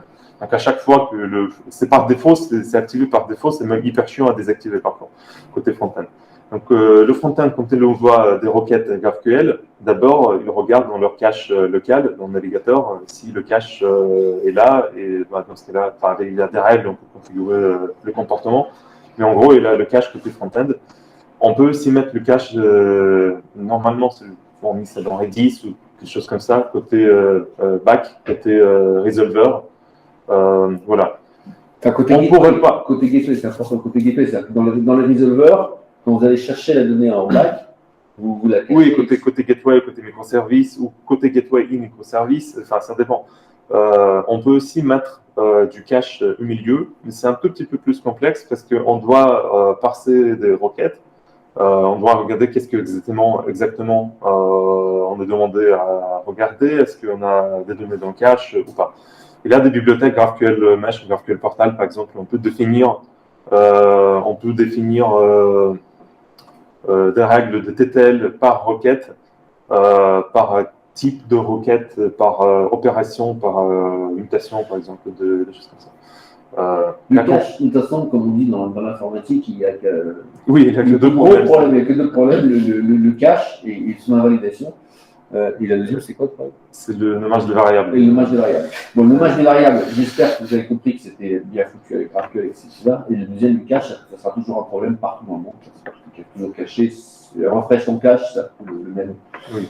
Voilà, donc en gros, juste pour résumer, c'est soit cache de manière simple, soit côté cache côté front, côté back. On ne pourra pas utiliser des gateways existants comme Varnish qui cachent des requêtes HTTP ou comme, je ne sais pas, des CDN, Akamai. Mais ça va arriver parce qu'il y a déjà il y a des produits qui arrivent. Il y a GraphCDN qui existe. Donc, il parse des requêtes GraphQL. Ce n'est pas le problème du parsing, juste pour rentrer dans le sujet, ce n'est pas le problème du parsing, c'est le problème d'invalidation. Parce que, comme il y a des requêtes avec plusieurs champs, quand est-ce qu'on invalide ces données qu'on a déjà mis en cache, avec quelle opération? Enfin, c'est ça la complexité. Bon, le but, c'est qu'il parle moins. Donc, en fait, il faut poser des questions encore plus compliquées pour que je me renseigne. Donc, le FASP, il faut voir. Donc, allez, on essaie une petite question qui est bien dure. Un truc qui est vraiment dans le cœur du sujet. Arrête. Arrête. Non? Bon, écoute. Oui. Ah. Mais alors, je ne sais pas, parce que je ne suis pas développeuse, mais je me demande, en fait, via GraphQL, par exemple, si on autorise des modifications de données, comment on fait pour respecter un peu le principe, de se dire, ma modification globale ne va pas engendrer une incohérence locale sur une de mes API ou un de mes systèmes. Et pareil, pour se dire, toutes mes architectures, de manière parallèle, respectent les principes solides. Mais est-ce que globalement, est-ce que ça va en fait? C'est une question pas technique, mais beaucoup plus complexe que celle qu'on a eue jusqu'à présent. Donc la question, c'est comment garder la cohérence d'ensemble, vu qu'on parle à des systèmes sous jacents nombreux, et surtout en modification, donc en mode mutation, ou même en mode requête, par exemple. Alors, il y a d'abord, il n'y a pas vraiment de transaction au niveau de GraphQL, c'est-à-dire que c'est pas, quand on fait une requête… c'est pas un orchestrateur. C'est pas un orchestrateur de transaction. C'est que du get? Non, on peut faire des mutations, on peut faire du post, donc on peut modifier les données. Quand tu fais une mutation, tu peux faire create user. Et imaginons que create user, c'est besoin d'être créé dans le CRM, dans l'e-commerce, dans le RP. Et évidemment, le RP étant le dernier, par exemple, on a créé dans le CRM, on a créé dans l'e-commerce, et dans le RP, ça compte. Donc le système, dans une base de données, dans un orchestrateur, on devrait faire un rollback. Donc on dit, le dernier a compté, on supprime l'utilisateur, donc on a des notions de rollback. Tout ça n'est pas porté par GraphQL. Il n'y a pas de cette logique-là dans GraphQL. Donc, GraphQL va servir à transposer une requête et la distribuer dans les différents systèmes sous-jacents. Donc c'est le rôle du resolver, de dire, j'appelle l'un, puis j'appelle l'autre. Donc, par contre, on peut très bien dire que c'est tombé en erreur, globalement, et en cas d'erreur, réagir et faire les rollbacks. Donc, il n'y a pas cette notion de transaction au niveau de GraphQL. Par contre, le corollaire de ça, c'est côté requête, par exemple, ce qui peut arriver. Et ça, c'est très intéressant, c'est que GraphQL nativement va vous permettre d'avoir une gestion mode dégradé. Imaginons qu'on fasse une requête toujours user et que l'user va chercher une donnée dans le CRM, dans l'e-commerce et dans le RP. Le RP, toujours le dernier, plante. Là, tout le système ne plante pas. Si tu fais un middleware classique, généralement, au bout d'un moment, tu vas dire, bon, ça n'a pas marché, j'ai fait une erreur de 500. Sauf que là, tu peux très bien avoir tous les champs qui sont remplis, et puis dans le champ, par exemple, l'historique des commandes, qui vient de RP, on aura une erreur. Mais le système va répondre, le système va permettre de servir ton client, et par exemple d'afficher, effectivement, désolé, on a un problème avec la récupération des commandes, mais par contre, tout le reste, je l'ai. Voilà, donc ça côté get, c'est pas mal. côté put, mais j'ai envie de dire, ça n'existe pas vraiment non plus. Il n'y a pas d'outil magique multi-API qui permet de faire des transactions. Ça dépend, oui, ça dépend comment c'est orchestré. Si c'est le client c'est le client, par exemple, on stocke les données d'utilisateurs dans 3 endroits. Si c'est le client qui doit taper dans 3 endroits sur 3 endpoints pour modifier les données, on peut faire la même chose. On peut faire 3 mutations sur GraphQL avec 3 résolveurs derrière. Donc, on fait exactement comme avant. Soit on peut faire un orchestrateur, un sorte de mini-orchestrateur côté resolver. Donc, on a une seule mutation et c'est le resolver qui envoie des données dans 3 endroits. Qu'est-ce qui se passe si dans le troisième endroit, on a des erreurs, par exemple? Qu'est-ce qui se passe? On peut… La transaction n'a pas de solution magique, sauf en base de données. Des transactions distribuées, stockage de données distribuées, c'est compliqué. Oui. Ça sera toujours compliqué, et surtout s'il y a des rollbacks. Le rollback via API, c'est pas évident non plus. Donc c'est une très bonne question. Je suis étonné que vous n'ayez pas, vous, développeurs, posé. Bravo. D'ailleurs, le CTO rigole, mais c'est lui qui aurait eu. Voilà. Mais bravo, c'est une question très. Ouais, c'est une vraie complexité qui n'est pas inhérente à GraphQL. J'ai une question en remote. Pardon? Oui? J'ai une question en remote, mais j'entends pas bien si d'autres personnes posent la question, je ne veux pas être impoli. Mais je vais la poser quand même, du coup. Je me demande si c'est, enfin, je vous demande plutôt si c'est raisonnable d'utiliser GraphQL comme seule source de données en disant, par exemple, demain, toutes les API sur lesquelles je tape, je m'abstrais de tout ça, je mets GraphQL entre les deux en mode gateway. Et demain, je ne parle qu'avec GraphQL. Et toutes les implémentations de nouvelles API, ça va être la partie back qui va gérer. C'est raisonnable? C'est le but. Enfin, en tout cas, évidemment qu'on est, en s'appelant GraphQL Portal, c'est poser la question un peu à Poutine s'il faut envoyer l'Ukraine. Désolé Arthur, parce que Arthur est ukrainien, moi je suis russe. Vous voyez, on se parle, on a une distance d'1 mètre naturelle. Mais évidemment que oui, c'est le but du jeu, c'est-à-dire que le GraphQL n'a du sens que s'il est l'outil principal. Le mettre un peu à côté, c'est un peu mettre une bombe atomique et puis pas l'utiliser. Très militaire en fait. Mais non, évidemment, le but du jeu et tout l'intérêt de GraphQL, c'est d'avoir toutes les API derrière GraphQL, quitte à faire du passe-plat parfois, donc ne faire que finalement des appels en REST direct, query égale un endpoint, ça c'est possible, vous pouvez faire des trucs très simples, mais le but du jeu, c'est d'avoir un seul graphe et le maintenir de manière centralisée et ne s'appuyer que sur du GraphQL. Parce que c'est là où on a toute la puissance de GraphQL qui se joue. L'avantage de ça avec les API externes, par exemple, c'est qu'on peut mettre, côté resolver, on peut introduire des patterns comme des circuit breakers, des retry. Par exemple, on envoie un appel à une API externe, il ne répond pas, et ben on retry en synchrone ou en asynchrone, on peut mettre du cache. Voilà. Donc une API qui est développée en un stagiaire, on sait que ça plante son jeu, on corrige le problème du stagiaire. Non, c'est justement, en fait, c'est un peu le point central, ça devient un peu le lieu central où toute la communication entre le front et les systèmes de sous-jacents se passe. Donc, on peut mettre pas mal de logique et d'intelligence là-dedans. Parfait, merci. De rien. Si on reprend le cas d'exemple, effectivement, où le cas qui va aller écrire dans 3 systèmes et où il y en a un qui n'est pas disponible, est-ce qu'au niveau des serveurs, il y en a qui sont plus ou moins des solutions serveurs, il y en a qui sont plus ou moins intelligentes pour faire justement ces fameuses logiques de retry, de rappel ou pas? C'est à vous de l'écrire. La question, c'était de savoir si finalement cette logique de retry était automatisable quelque part. C'est une feature qu'on pourrait éventuellement intégrer dans. Oui, c'est dans la roadmap. Mais effectivement, ça c'est quelque chose qu'il faut, pour l'instant en tout cas, dans l'état actuel des choses, à notre connaissance. Peut-être qu'Apollo, dans les dernières versions, va la réaliser. Mais pour l'instant, il n'y a rien d'automatique. Parce que en même temps, c'est un peu compliqué, c'est-à-dire qu'il n'y a pas forcément de règles génériques qu'on peut en sortir. Le retry, oui, mais si c'est des ID, et si l'ID existe déjà, il faut, voilà. Mais globalement, non, il n'y a pas de logique automatique qui le fasse. Il faut le faire. C'est pas compliqué, mais il faut le faire. On parlait de cache. tout à l'heure. Est-ce qu'on peut faire, est-ce que vous avez déjà vu des modes hors ligne gérés d'une façon ou d'une autre avec GraphQL où c'est toujours les mêmes problématiques avec une API REST? En gros, est-ce que pour faire du hors ligne, ça va ajouter une plus-value GraphQL par rapport à REST? Hors ligne, est-ce que tu peux donner un cas, un exemple?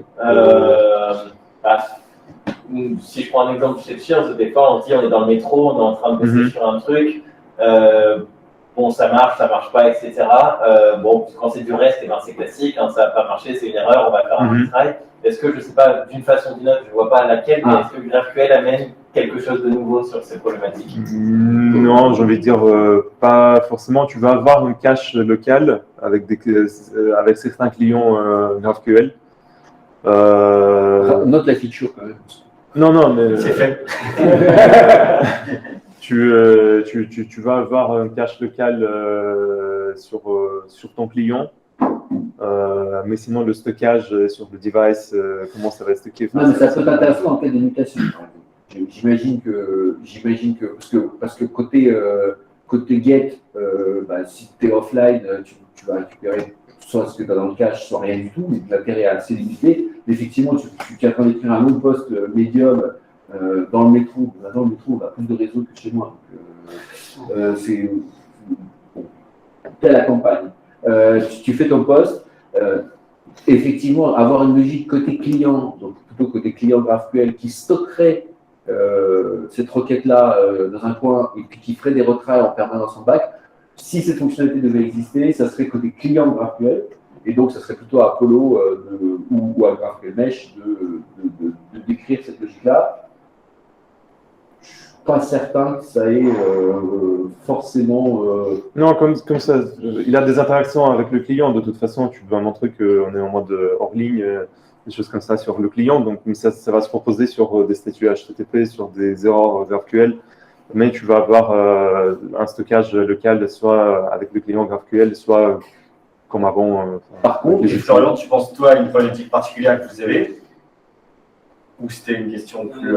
Pas forcément chez Cheers. Moi, là, effectivement, pour le j'ai utilisé l'exemple du métro, quand je vais à la province en train, le réseau coupe sans arrêt. Mais c'est vraiment sans arrêt. Et il y a plein de fois où je teste un truc et ça me frustre. Et effectivement, c'est pas tant pour le get, mais ça pourrait être. Je suis en train d'envoyer un truc. Le catalogue. Attention, d'utiliser quoi? Je parlais du catalogue. Catalogue. Ouais. De toute façon, c'est une logique qui est forcément dans le client GraphQL que vous utilisez. Donc, pour l'instant, à notre connaissance, il n'y a rien de ce genre-là. C'est à vous de… Ça dépend du client. J'ai envie de dire que côté web, si on veut rajouter un mode hors ligne, côté React, par exemple, ça peut fonctionner parce qu'il a du cache de toute façon qui est stacké sur local storage avec le client Apollo, avec d'autres clients. Il faut regarder les SDK côté Android et iOS pour des apps natifs. Je ne maîtrise pas, je connais pas trop. À voir, ça dépend du client. Ça peut faciliter, de toute façon, s'il y a un cache local déjà géré par le client GraphQL, ça peut faciliter effectivement. Par contre, effectivement, cette logique-là d'un peu de mutation pour rejoindre un peu ce que… je ne connais pas ton prénom, je suis désolé. Raphaël. Ce que disait Raphaël, ça peut être une logique, par exemple, implémentée côté API. Ce n'est pas tellement la perte de connexion entre le client et son réseau, mais plutôt une perte de système sous-jacent, ou une non-réponse du système sous-jacent. Cette logique de retry un peu, ça ne peut pas forcément être du retry, ça peut être aussi du cache, ça peut être aussi des données par défaut, ça peut être des placeholders, on peut avoir un peu monter plein de logiques côté gateway dans les resolvers pour simuler des problèmes avec le système sous-jacent. Voilà. J'ai une autre question, du coup, si on prend l'exemple du cache, si le graphe fait la synthèse de plusieurs systèmes, dont certains synchrones et asynchrones, est-ce que vous savez récupérer des réponses d'un RabbitMQ, par exemple, des choses comme ça? Oui, mais ça dépend. Pareil, si le client il attend, si le client il va avoir une réponse synchrone avec le client, c'est à nous de décider comment exactement, qu'est-ce qu'on va exactement répondre si on attend des données asynchrones côté serveur. Si on ne veut pas répondre, on peut il y a plusieurs écoles. Donc, on peut soit retourner des données de cache si, par exemple, on dépasse un certain TTL, un certain limite du temps pour ne pas faire attendre trop de temps le client. On peut retourner des données impartiales. Ce qu'on peut faire aussi, on peut sauvegarder cette requête et retourner identifiant de la requête. Et après, le client, il va utiliser un autre requête GraphQL pour récupérer des données, parce qu'on sait Il que peut souscrire aussi, il peut faire une souscription. Oui. Ouais. On peut faire une Tu peux faire souscription du aussi. wait, tu peux souscrire, et après, dès que la réponse est prête, tu refais la requête. C'est comme avec, au final, c'est comme avec un requête get simple. Si on fait un get et derrière, il a des données asynchrones, on doit attendre. Enfin, on doit de toute façon. Le principe de base dans le GraphQL que tu vas aller chercher, c'est que la requête la plus longue, le backend le plus long à répondre, c'est celui qui va former le temps de réponse global de ta requête. Oui. Après, parfois, c'est une logique un peu complexe, comme ces trucs sont lancés en parallèle, plusieurs niveaux, qu'ils attendent les résultats des uns des autres. L'estimation du temps d'une requête, c'est toujours un peu hasardeux. Parfois, on a des surprises parce qu'on a descendu trop loin dans l'arbre, qu'on a lancé que 4 trains de requêtes dedans. Le temps que ça revienne tout. Mais du coup, est-ce que vous avez une logique de design de la réponse de la requête par rapport au système qu'on va créer? Là, ce que disait Arthur, en fait, il y a plusieurs possibilités. Il faut du cache, on peut retourner donc un abonnement, enfin une souscription, on peut retourner aussi des résultats partiels. Il n'y a pas forcément de règles. C'est un peu vous. C'est quoi les Qu'est-ce qui est acceptable côté client? Qu'est-ce qui est acceptable côté utilisateur? Parce que si on attend des données asynchrones, côté client, il faut montrer quelque chose assez rapidement à des utilisateurs. Donc, il faut. C'est là. Voilà. Il n'y a pas de réponse, il n'y a pas de méthode de photos, par exemple, si tu as 3300 photos à uploader, tu comprends que ça va prendre un petit peu de temps. C'est pas idiot de. En plus, le code de photos, c'est synchrone, donc c'est un peu construit là. Mais plutôt, si tu passes une commande, par exemple, que ton paiement n'est pas validé, c'est un peu pareil sur l'e-commerce. Soit tu dis. Ouais, c'est bon, on est en commande en cours de traitement, on te préviendra quand ce sera fait, par exemple. Ou alors, ça mouline, et puis quand ça finit de mouliner, ta commande est prête.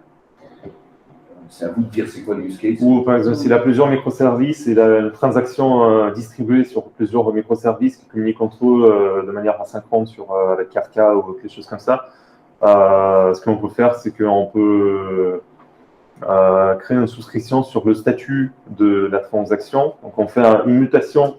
On va recevoir l'identifiant de la transaction. Après, on fait une souscription sur l'identifiant de cette transaction.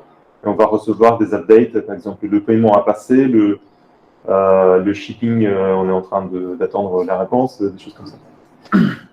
Bon, et après, c'est des trucs compliqués, mais qui sont compliqués. De toute façon, quel que soit la technologie, c'est pas GraphQL là-dedans, il vous facilite les choses, mais. Dès qu'on rentre dans encore une fois, dès qu'on rentre dans la logique des transactions distribuées, des données distribuées, il a des théorèmes CAP, il a des délires vraiment, vraiment complexes, donc il n'a pas de réponse simple. Il faut vraiment regarder les cas d'usage, regarder comment ça. Est-ce qu'il est. Ah, on n'a pas nos amis des Ops qui sont en vacances. Tout va bien. Voilà. S'il était là, il dirait, vous l'expliquez très bien, quand on peut se retrouver avec des augmentations assez fortes de sollicitation des sources, des données, des services, etc.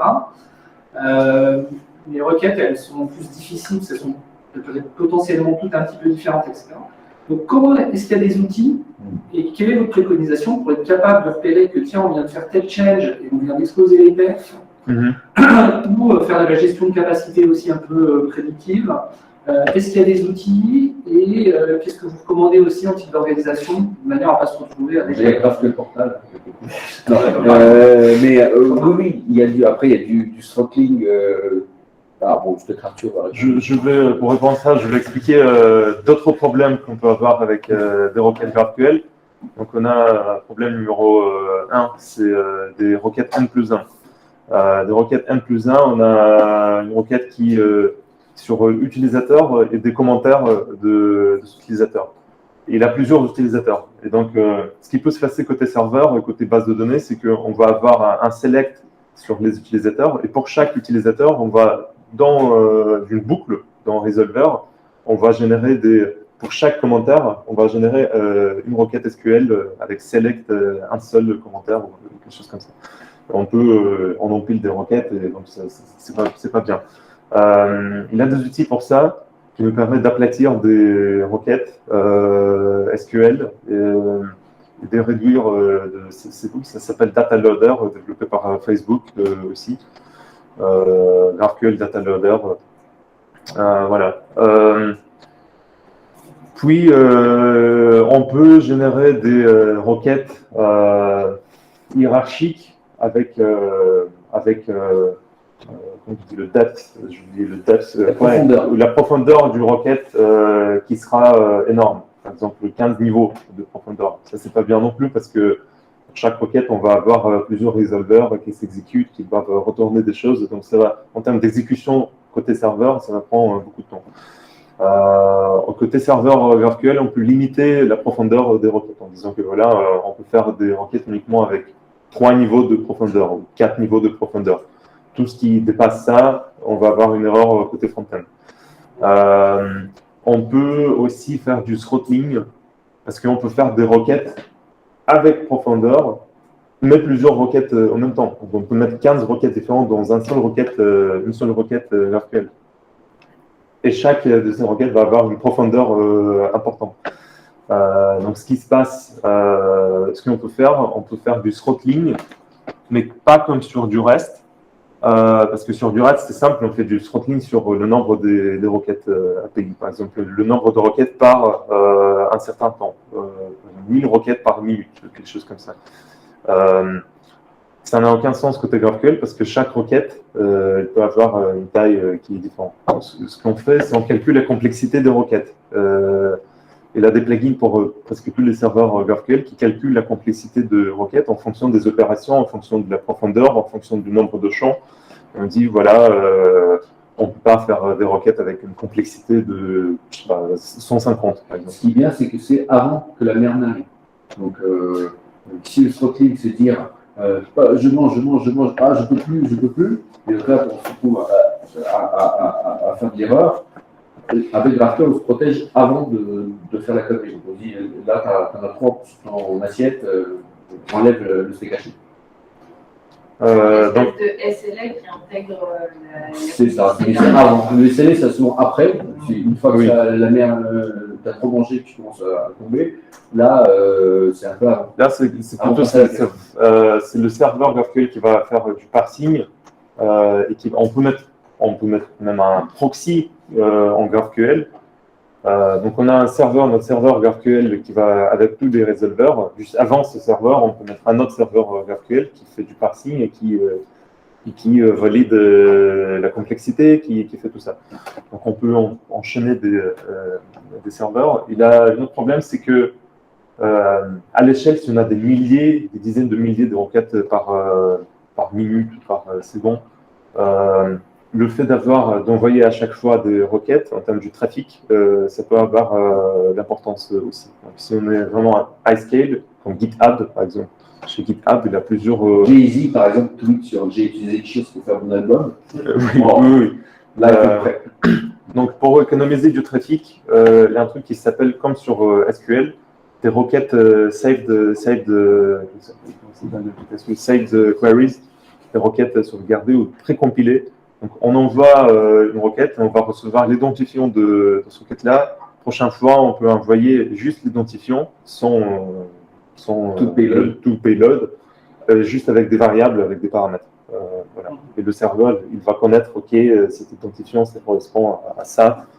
Et on rajoute des variables et on exécute. Mais là, c'est de l'optimisation, parce que de toute façon, la lenteur, globalement, elle est toujours côté back. Elle est rarement côté compilateur GraphQL.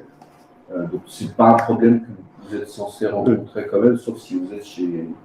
Pour répondre à tout ça, donc il faut être prudent déjà au moment du développement. Il faut faire du monitoring sur pour chaque requête, comment nos API derrière ils sont sollicités. Est-ce qu'on a des N+1 par exemple, on a pour chaque requête GraphQL, on a 15 requêtes derrière sur une API, donc il faut mettre data loader.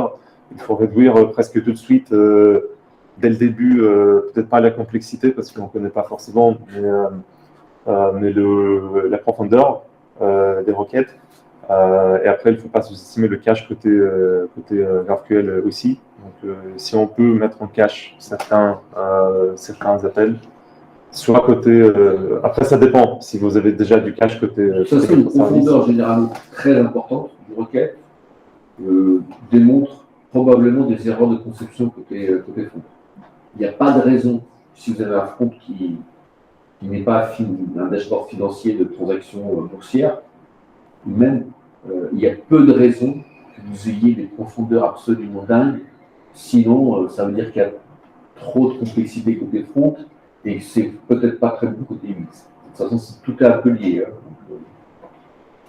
D'un point de vue monitoring, justement, quand nous on vient de basculer sur Datadog, comment on suit tout ça? En gros, nous, par exemple, les endpoints qui galèrent, on les a topés pour savoir lesquels on pouvait déprécier, on a suivi, et après on a caché, typiquement dans Cloudflare. Donc là, en gros, ça serait quoi l'équivalent de cette chaîne-là? Qui a un collecteur Datadog? Il y a plusieurs. Le plus important, c'est Apollo GraphQL, avec leurs outils SaaS. Et donc, ce qui se passe, c'est que pour ça, il va falloir utiliser des clients, des serveurs clients Apollo GraphQL. Donc, on rajoute l'identifiant du serveur du monitoring côté client et côté serveur. Et après, ça fait presque un tracing distribué sur des requêtes avec un flame graph des requêtes avec comme des DevTools dans Chrome, par exemple. Donc, on voit s'il y a plusieurs résolveurs qui s'enchaînent, et on va voir la durée de chaque résolveur. On fait ça aussi dans GraphQL Portal, donc on a des requêtes. Encore des coûts récurrents à rajouter au budget 2022. Oui, et je crois que ça, j'ai pas regardé sur Datadog, mais à mon avis, ça doit exister ça va arriver chez Datadog. Je vois pas comment ça va pas arriver. Le nombre de. Oui. Donc, si ça n'existe pas encore, ça va arriver de toute façon, même chez Datadog, à voir. Mais sinon, vraiment, sur monitoring, c'est Apollo GraphQL. Voilà. GraphCDN aussi, ils font ça. Voilà. De toute façon, l'usage global de GraphQL, il a connu, comme toutes les courbes, d'abord un hype où tout le monde parlait de GraphQL, puis tout le monde l'a un peu oublié. Mais sauf que, en réalité, il va très lentement parce que c'est tellement cœur, c'est un peu comme les HTTP, le HTML, donc c'est tellement cœur que c'est très très lent à prendre d'usage. Parce qu'il y a tellement de systèmes legacy, tellement de latence sur ces trucs très profonds. Mais par contre, c'est une marche plutôt qui ne s'arrête pas. Hein. Donc ça avance tout le temps. Tous les jours, il y a de plus en plus de gens qui basculent sur du GraphQL. Ah, c'est tout ça qu'on va faire en reste. Mais sauf qu'à un moment donné, il y en a un plus. Donc en fait, ça croît lentement, mais ça mange tout. Hein, parce que s'il y a quand même plus les gens comprennent, on n'a jamais vu, on a rarement vu des gens qui ont commencé par du GraphQL, puis se sont dit, ouais, finalement, on va faire du reste. Il y en a eu au début. On a connu chez Neodef, je crois, ou chez Swan d'ailleurs, je crois. Mais globalement, tous ceux qui ont commencé à faire du GraphQL, surtout côté front, c'est difficile pour eux de revenir. Après, il faut pas. Ça rajoute. Il y a beaucoup plus d'avantages du GraphQL côté front que du back. Parce que un développeur back-end, il expose des données d'une manière ou d'une autre en REST, en GraphQL. Bon, ça change pas trop. Si on a déjà, surtout, ça peut rajouter un peu de travail pour des développeurs back-end au début parce qu'il faut créer des résolveurs, il faut les écrire, il faut voilà. Par contre, côté front-end, il a des avantages énormes parce que on gagne en autonomie. Il n'a pas des interactions avec les développeurs tout le temps, avec les développeurs back. On ne doit pas rajouter ou modifier des endpoints existants. On a un schéma, on l'utilise, c'est tout. On peut générer des clients. Par exemple, si côté front-end, on est en React et on utilise TypeScript, on peut générer des types un TypeScript à partir de notre schéma. Il a un outil qui s'appelle GraphQL CodeGen, qui génère en plusieurs langages des classes, des interfaces, voilà, même en Ruby, en Java, en tout ce que l'on veut. Bouton, hop. Très simple, oui. Non, c'est vrai que ça marche plutôt bien, parce qu'en plus, c'est une des sources des bugs les plus courantes, c'est on a changé quelque chose quelque part, on a rajouté un champ dans la base de données. Et puis, ça y est, c'est parti. On a changé l'API, le contrat d'interface, le front, et du coup, c'est sur toute cette chaîne-là, entre le rajout d'un champ et son usage en front, il y a autant d'étapes pour faire des erreurs, des bugs et des oublis.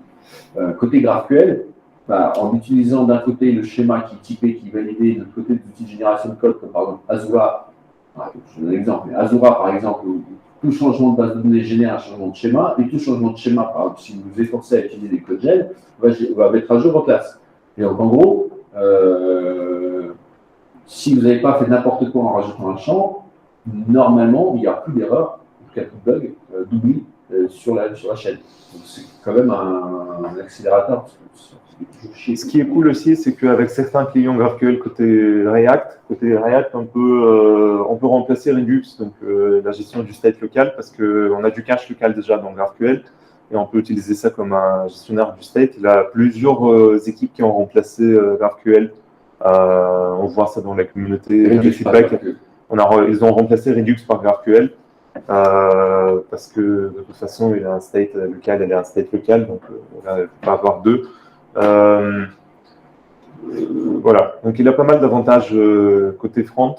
Côté back, parfois il faut convaincre un tout petit peu les développeurs parce qu'ils ne voient pas toujours les avantages, mais c'est intéressant quand même.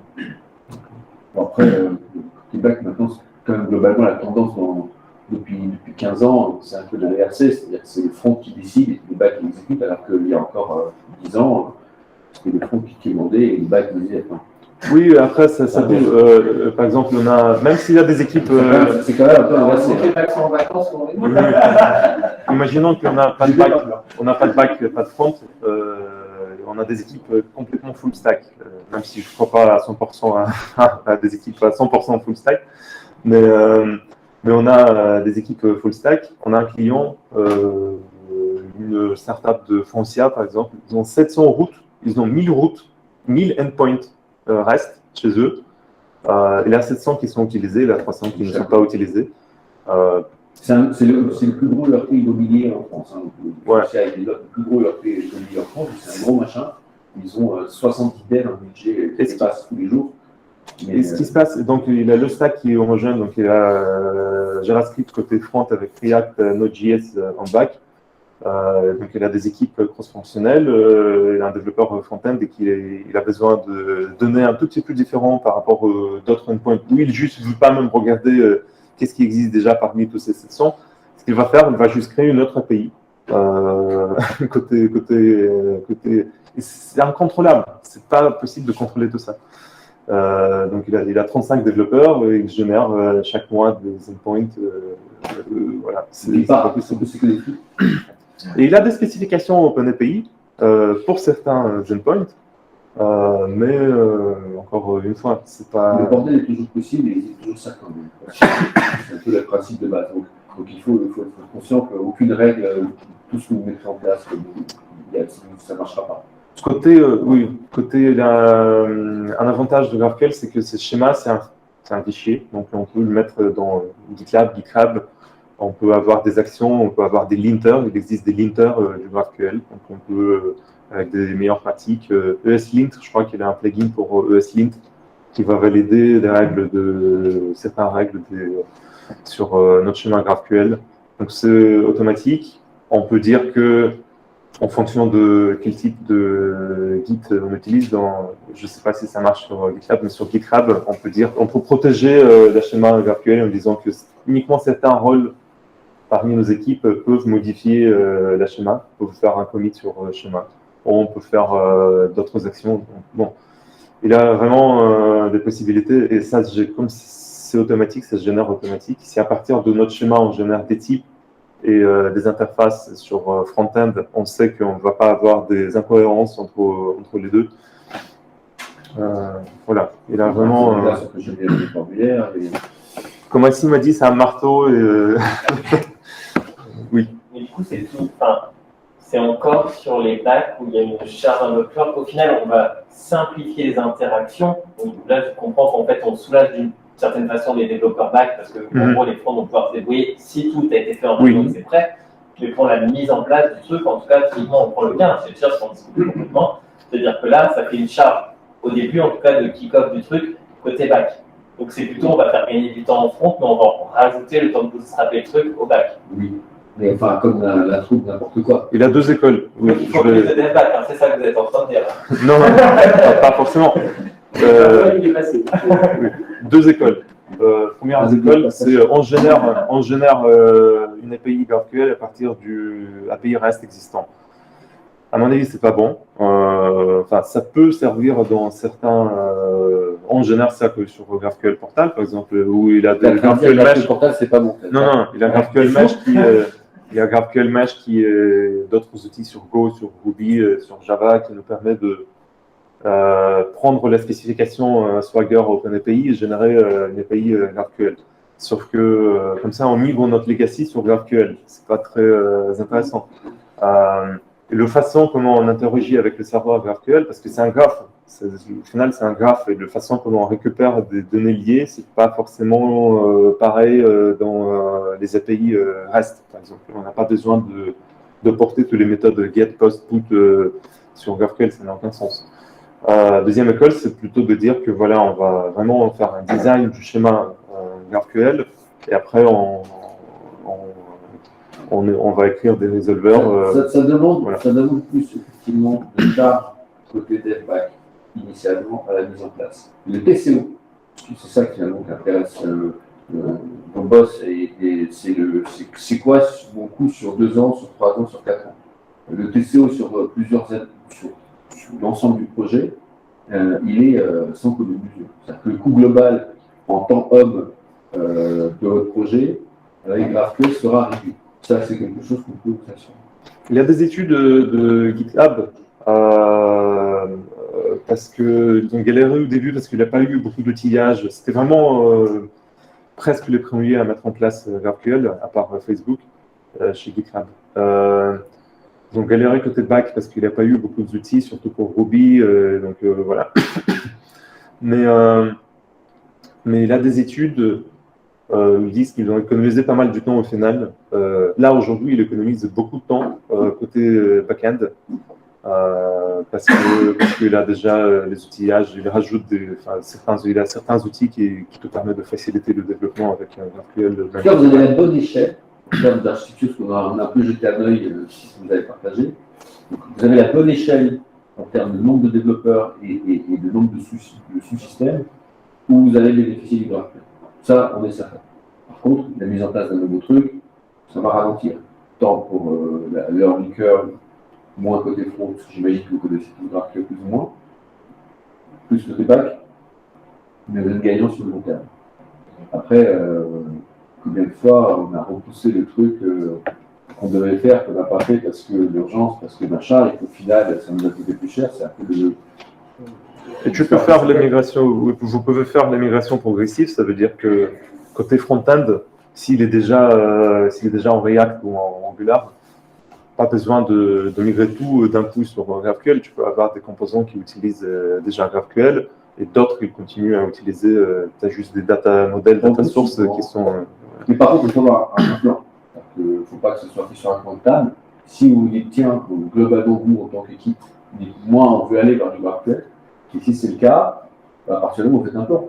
Ok, on commence par ça c'est le plus facile, on teste sur ce truc-là, puis peu à peu, on rajoute, par exemple, à chaque sprint, on doit rajouter une méthode, ou une query, ou un objet dans le GraphQL. C'est un peu une règle que vous voulez, vous réservez dans votre velocité, dans votre capacité de sprint, un certain nombre de stores, de user points pour faire ce travail-là. C'est comme une migration de monolithe vers des microservices, par exemple, comment on migre, par quoi on commence, comment on découpe. Voilà, c'est pareil. C'est un peu le domaine fonctionnel, les objets. Avec les microservices, il y a les données qui vont avec, donc on est dans le cœur. Donc, il faut commencer par modéliser les objets, les données. Mais c'est jamais un travail simple, il n'y a jamais pas de règle générique, c'est cas par cas, on regarde. Alors, justement, là, pour le coup, si on parle en termes de rôle, parce que finalement, le graphe ou les schémas, il y a une vraie architecture de la data à faire. Donc, tu peux être progressive, on peut découper effectivement, avoir des schémas qui sont propres au domaine métier, etc. C'est bien montré. Donc, effectivement, ça se décide facilement. Après, à mettre en place, c'est un petit peu plus compliqué. Et surtout, dans sa vie, il faut garder une uniformité, une cohérence entre les différents schémas, essayer d'avoir des objets qui soient cohérents, etc.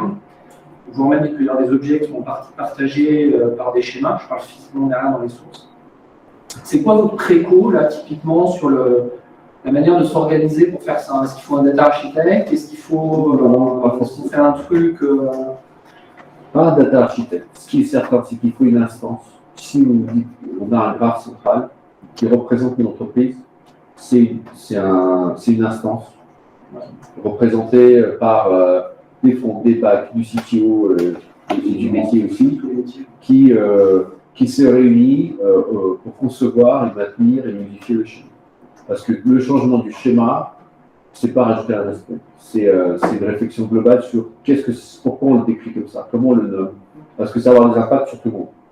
Et donc, c'est pas une équipe full-time dédiée à ça, ça n'a pas de sens parce qu'il y a. Donc, c'est pas des choses qui arrivent très souvent, mais par contre, c'est une instance, un peu comme des tribes, j'en sais rien. Enfin, en tout cas, c'est une équipe qui est représentée par les bacs et fronts, le métier, qui décide et qui communique et qui s'occupe du schéma. Ça, c'est important. Parce que c'est. Il faut un honneur. Il faut un honneur.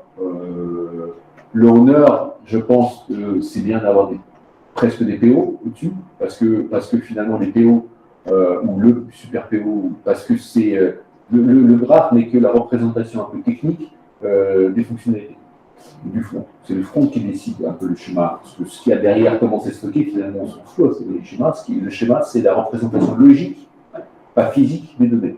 Ce n'est pas nécessaire qu'il y ait tout ce qu'il y a dans la base ne doit pas être dans le graphe. Et il y a des choses qui sont dans le graphe qui ne sont peut-être pas dans la base. Donc, cette instance-là, c'est finalement l'UX, les fonctionnalités, le product owner, qui dit si je rajoute quelque chose dans mon produit, ça va se retrouver toujours dans le schéma. Donc, finalement, on peut même imaginer un truc où quand je pense à une fonctionnalité, on a ce fichier à faire, je pense d'abord comment je la décide. Je la design d'abord dans le graphe, je modifie le graphe, et après je réfléchis comment ça va être représenté dans le user flow, etc. Mais il faut avoir une équipe cross-fonctionnelle parce qu'il faut regarder, il faut analyser des access patterns côté front-end, il faut regarder, il faut avoir une vision, connaissance, comment c'est stocké dans la base de données, comment ça va être stocké demain parce que peut-être il y a des migrations en cours ou des couplages en microservices parce qu'il y a du legacy. Enfin, c'est le petit joueur, le schéma GraphQL devient un peu le Graal. Avant c'était la base de données de l'ERP, aujourd'hui c'est un peu dans une notion de graphe, c'est GraphQL qui devient un peu c'est la pierre angulaire. C'est ce que je vais dire, c'est quand même un gros changement de paradigme, parce qu'aujourd'hui, en vrai, il y a beaucoup d'objets qui sont modélisés fonctionnellement et techniquement en vrai dans les bases de données relationnelles. En tout cas, c'est des relationnels. De toute façon, les objets sont plutôt modélisés dans les sources. Parce qu'en vrai, le modèle physique est quand même souvent très très proche, à peu de choses près, en tout cas du modèle fonctionnel que vous imaginez. Là, on déplace le référentiel finalement la définition de l'objet fonctionnel est dans le schéma. Et à la limite, on peut même, si on pousse le bouchon jusqu'au bout, se dire qu'on ne modélise même plus dans les parties stockage. On peut être vraiment sur un fou, c'est clic colonne. En tout cas, laisser la liberté du design physique des données aux équipes back-end et pas passer plus de ça. Et qui sont presque à la limite, on peut vraiment être sur une logique colonne, stockage, machin, où il n'y a plus vraiment ce modèle d'objet. Les collections de data. Où le bac, finalement, on peut s'occuper avec les autres de la partie perf. Voilà. Et finalement, la nature, tout ce qu'il peut y avoir comme lien, comme clé entre les différentes. Tout ça, ça dégage. Et toute la partie modélisation, finalement, objet, se fait dans le graphe. Et ça, vous avez des exemples, pour le coup, parce que je pousse carrément le en disant j'ai du stockage et je m'en fiche de comment de la partie modélisation, je me préoccupe que de la partie perf maintenance, voilà, purement. Est-ce que vous avez des exemples d'entreprises qui sont allées jusque-là, soit qui sont parties directement sur ce modèle-là, soit qui tendent à aller vers ce modèle-là? La plupart qui font le choix de dire que GraphQL est le outil préférentiel vont vers ce schéma-là. Surtout, très souvent, ce sont des entreprises qui ont aussi une approche microservicielle, qui est un peu l'équivalent, microservices, tu démerdes. Donc, tout Expedia, c'est un exemple, un des plus gros, chez nous, un soir. Là, en France, parmi les récents, c'est l'Eurosport. Donc, l'Eurosport, ils ont migré toute leur stack dans le cloud serverless. Donc, c'est des microservices en lambda qui exposent des API GraphQL avec fédération GraphQL. Voilà, ils ont été challengés parce qu'ils étaient rachetés par le groupe Discovery, l'Eurosport. Et voilà, ils étaient challengés en termes d'architecture, imposaient un peu le choix d'Amazon Cloud et GraphQL, et voilà. Mais c'est très très récent, parce que j'ai discuté avec plusieurs développeurs de chez eux, et ça. Et chez nous, à une échelle plus proche, on discutera la semaine prochaine avec le Telegram, qui est un véhiculaire en Bretagne, pardon. Et eux, ils ont un outil, par exemple, qui vendent à toute la presse française sur les résultats sportifs, les événements, etc. Les événements comme les festivals, et voilà. Tout ce qui va se retrouver sur les sites, en tant que, à côté de chez vous, vous avez les festivals, les résultats sportifs, même les événements, les salons, etc. Donc c'est un service qui proposait sous forme d'API REST. Et là, ils sont en train de migrer justement toute leur architecture qui est complexe, parce que les événements, il y en a beaucoup, les résultats sportifs, il y en a beaucoup, et les deux sont très structurés dans les différents. Eux, ils vont justement abandonner, on va les accompagner sur la partie conseil d'architecture, exactement face à migration-là. Un, aller vers le GraphQL. Deux, dénormaliser, simplifier, casser les bacs pour progressivement aller vers ce que tu dis. Donc, c'est un peu le chemin. C'est un peu le ATOS GraphQL, en gros, enfin, une sorte d'objectif de. Oui, mais qui va officiellement nommer, c'est pas un truc d'ingénieur. C'est une vision de dire le client est le plus important, son expérience est le plus important, l'expérience utilisateur est le plus important, le front est le plus important, c'est l'usage et le front qui fera mon entreprise. C'est Alan qui fait ça, par exemple. Alan, derrière, c'est un multimap pas possible pour activer une sécurité sociale et se connecter. Tu ne le vois pas en front, tu te connectes, tu remplis tes trucs, c'est fini, t'as le truc. Donc c'est un peu le même principe. Le GraphQL t'impose une simplicité côté front, parce que c'est ce que les gens veulent. Ils veulent aller vite, il faut que ce soit simple. Et derrière, vous démerdez, toutes les logiques complexes et transactionnelles, etc. C'est chargé au développeur back, mais on ne veut pas le voir en front.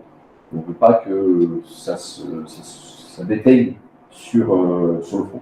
Donc c'est ce que je dis, la version de la logique fait que nous, on pense comment ça doit être représenté, voilà comment doit fonctionner l'entreprise, voilà comment je réponds à mes clients, comment je suis en train de faire le service que je suis en train de faire, charge ensuite aux équipes techniques de se démerder pour que ça marche. Donc c'est un peu ça l'idée. Et donc effectivement, ça veut dire derrière, prendre des shortcuts activeux, simplifier, démerder comme tu veux pour stocker tes données. Et puis surtout, maintenant, on n'a plus un seul base SQL maître qui fait tout, avec 1500 tables et 14 000 triggers. Aujourd'hui, on commence de plus en plus à utiliser des services tiers. Le chat, je ne vais pas le faire chez moi. Le Zendesk, le support, les trucs. Donc en fait, on va vers ça. On va composer son ICI par un patchwork de SaaS. On va augmenter le budget, mais au moins.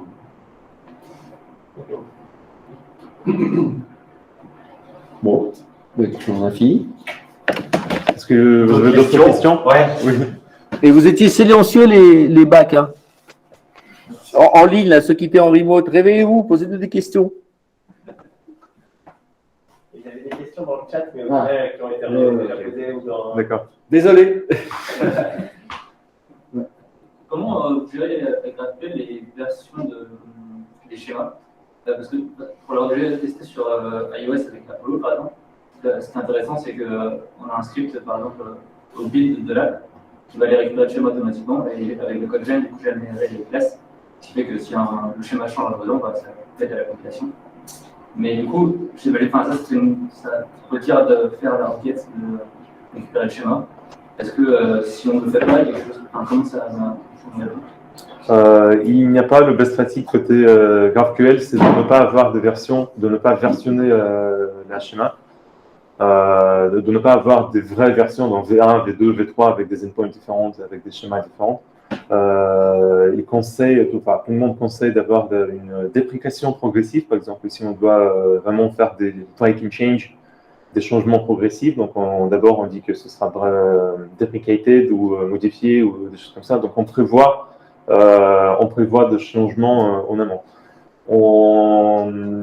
Sinon, si on veut faire du versioning, le mieux ne pas faire du versioning, mais avoir des validations côté CI/CD, côté pipeline CI/CD, par exemple, d'essayer de compiler et passer des tests avec un nouvel schéma pour voir si tout fonctionne. On peut avoir aussi il y a des outils qui comparent entre les commits des versions des schémas, des modifications dans le schéma, et qui peuvent envoyer des alertes, par exemple s'il y a des breaking change, ou s'il y a un champ a été rajouté, ou on peut définir la priorité des modifications par rapport au type de modification d'un schéma. Par exemple, si on rajoute un champ, on va envoyer une alerte et bloquer la pipeline. Donc il y a des outils comme ça automatiques qui nous permettent de modifier. Mais l'idée, c'est de ne pas avoir des versions côté endpoint, de ne pas avoir schéma V1, V2, V3, parce que sinon, quand tu rajoutes des queries, ça ne pète rien. Quand tu rajoutes des champs, ça ne doit rien péter, même dans ton code qui est généré. Normalement, si tu as une classe qui rajoute un truc, ça ne devrait pas, sauf s'il est mandatory, quoi.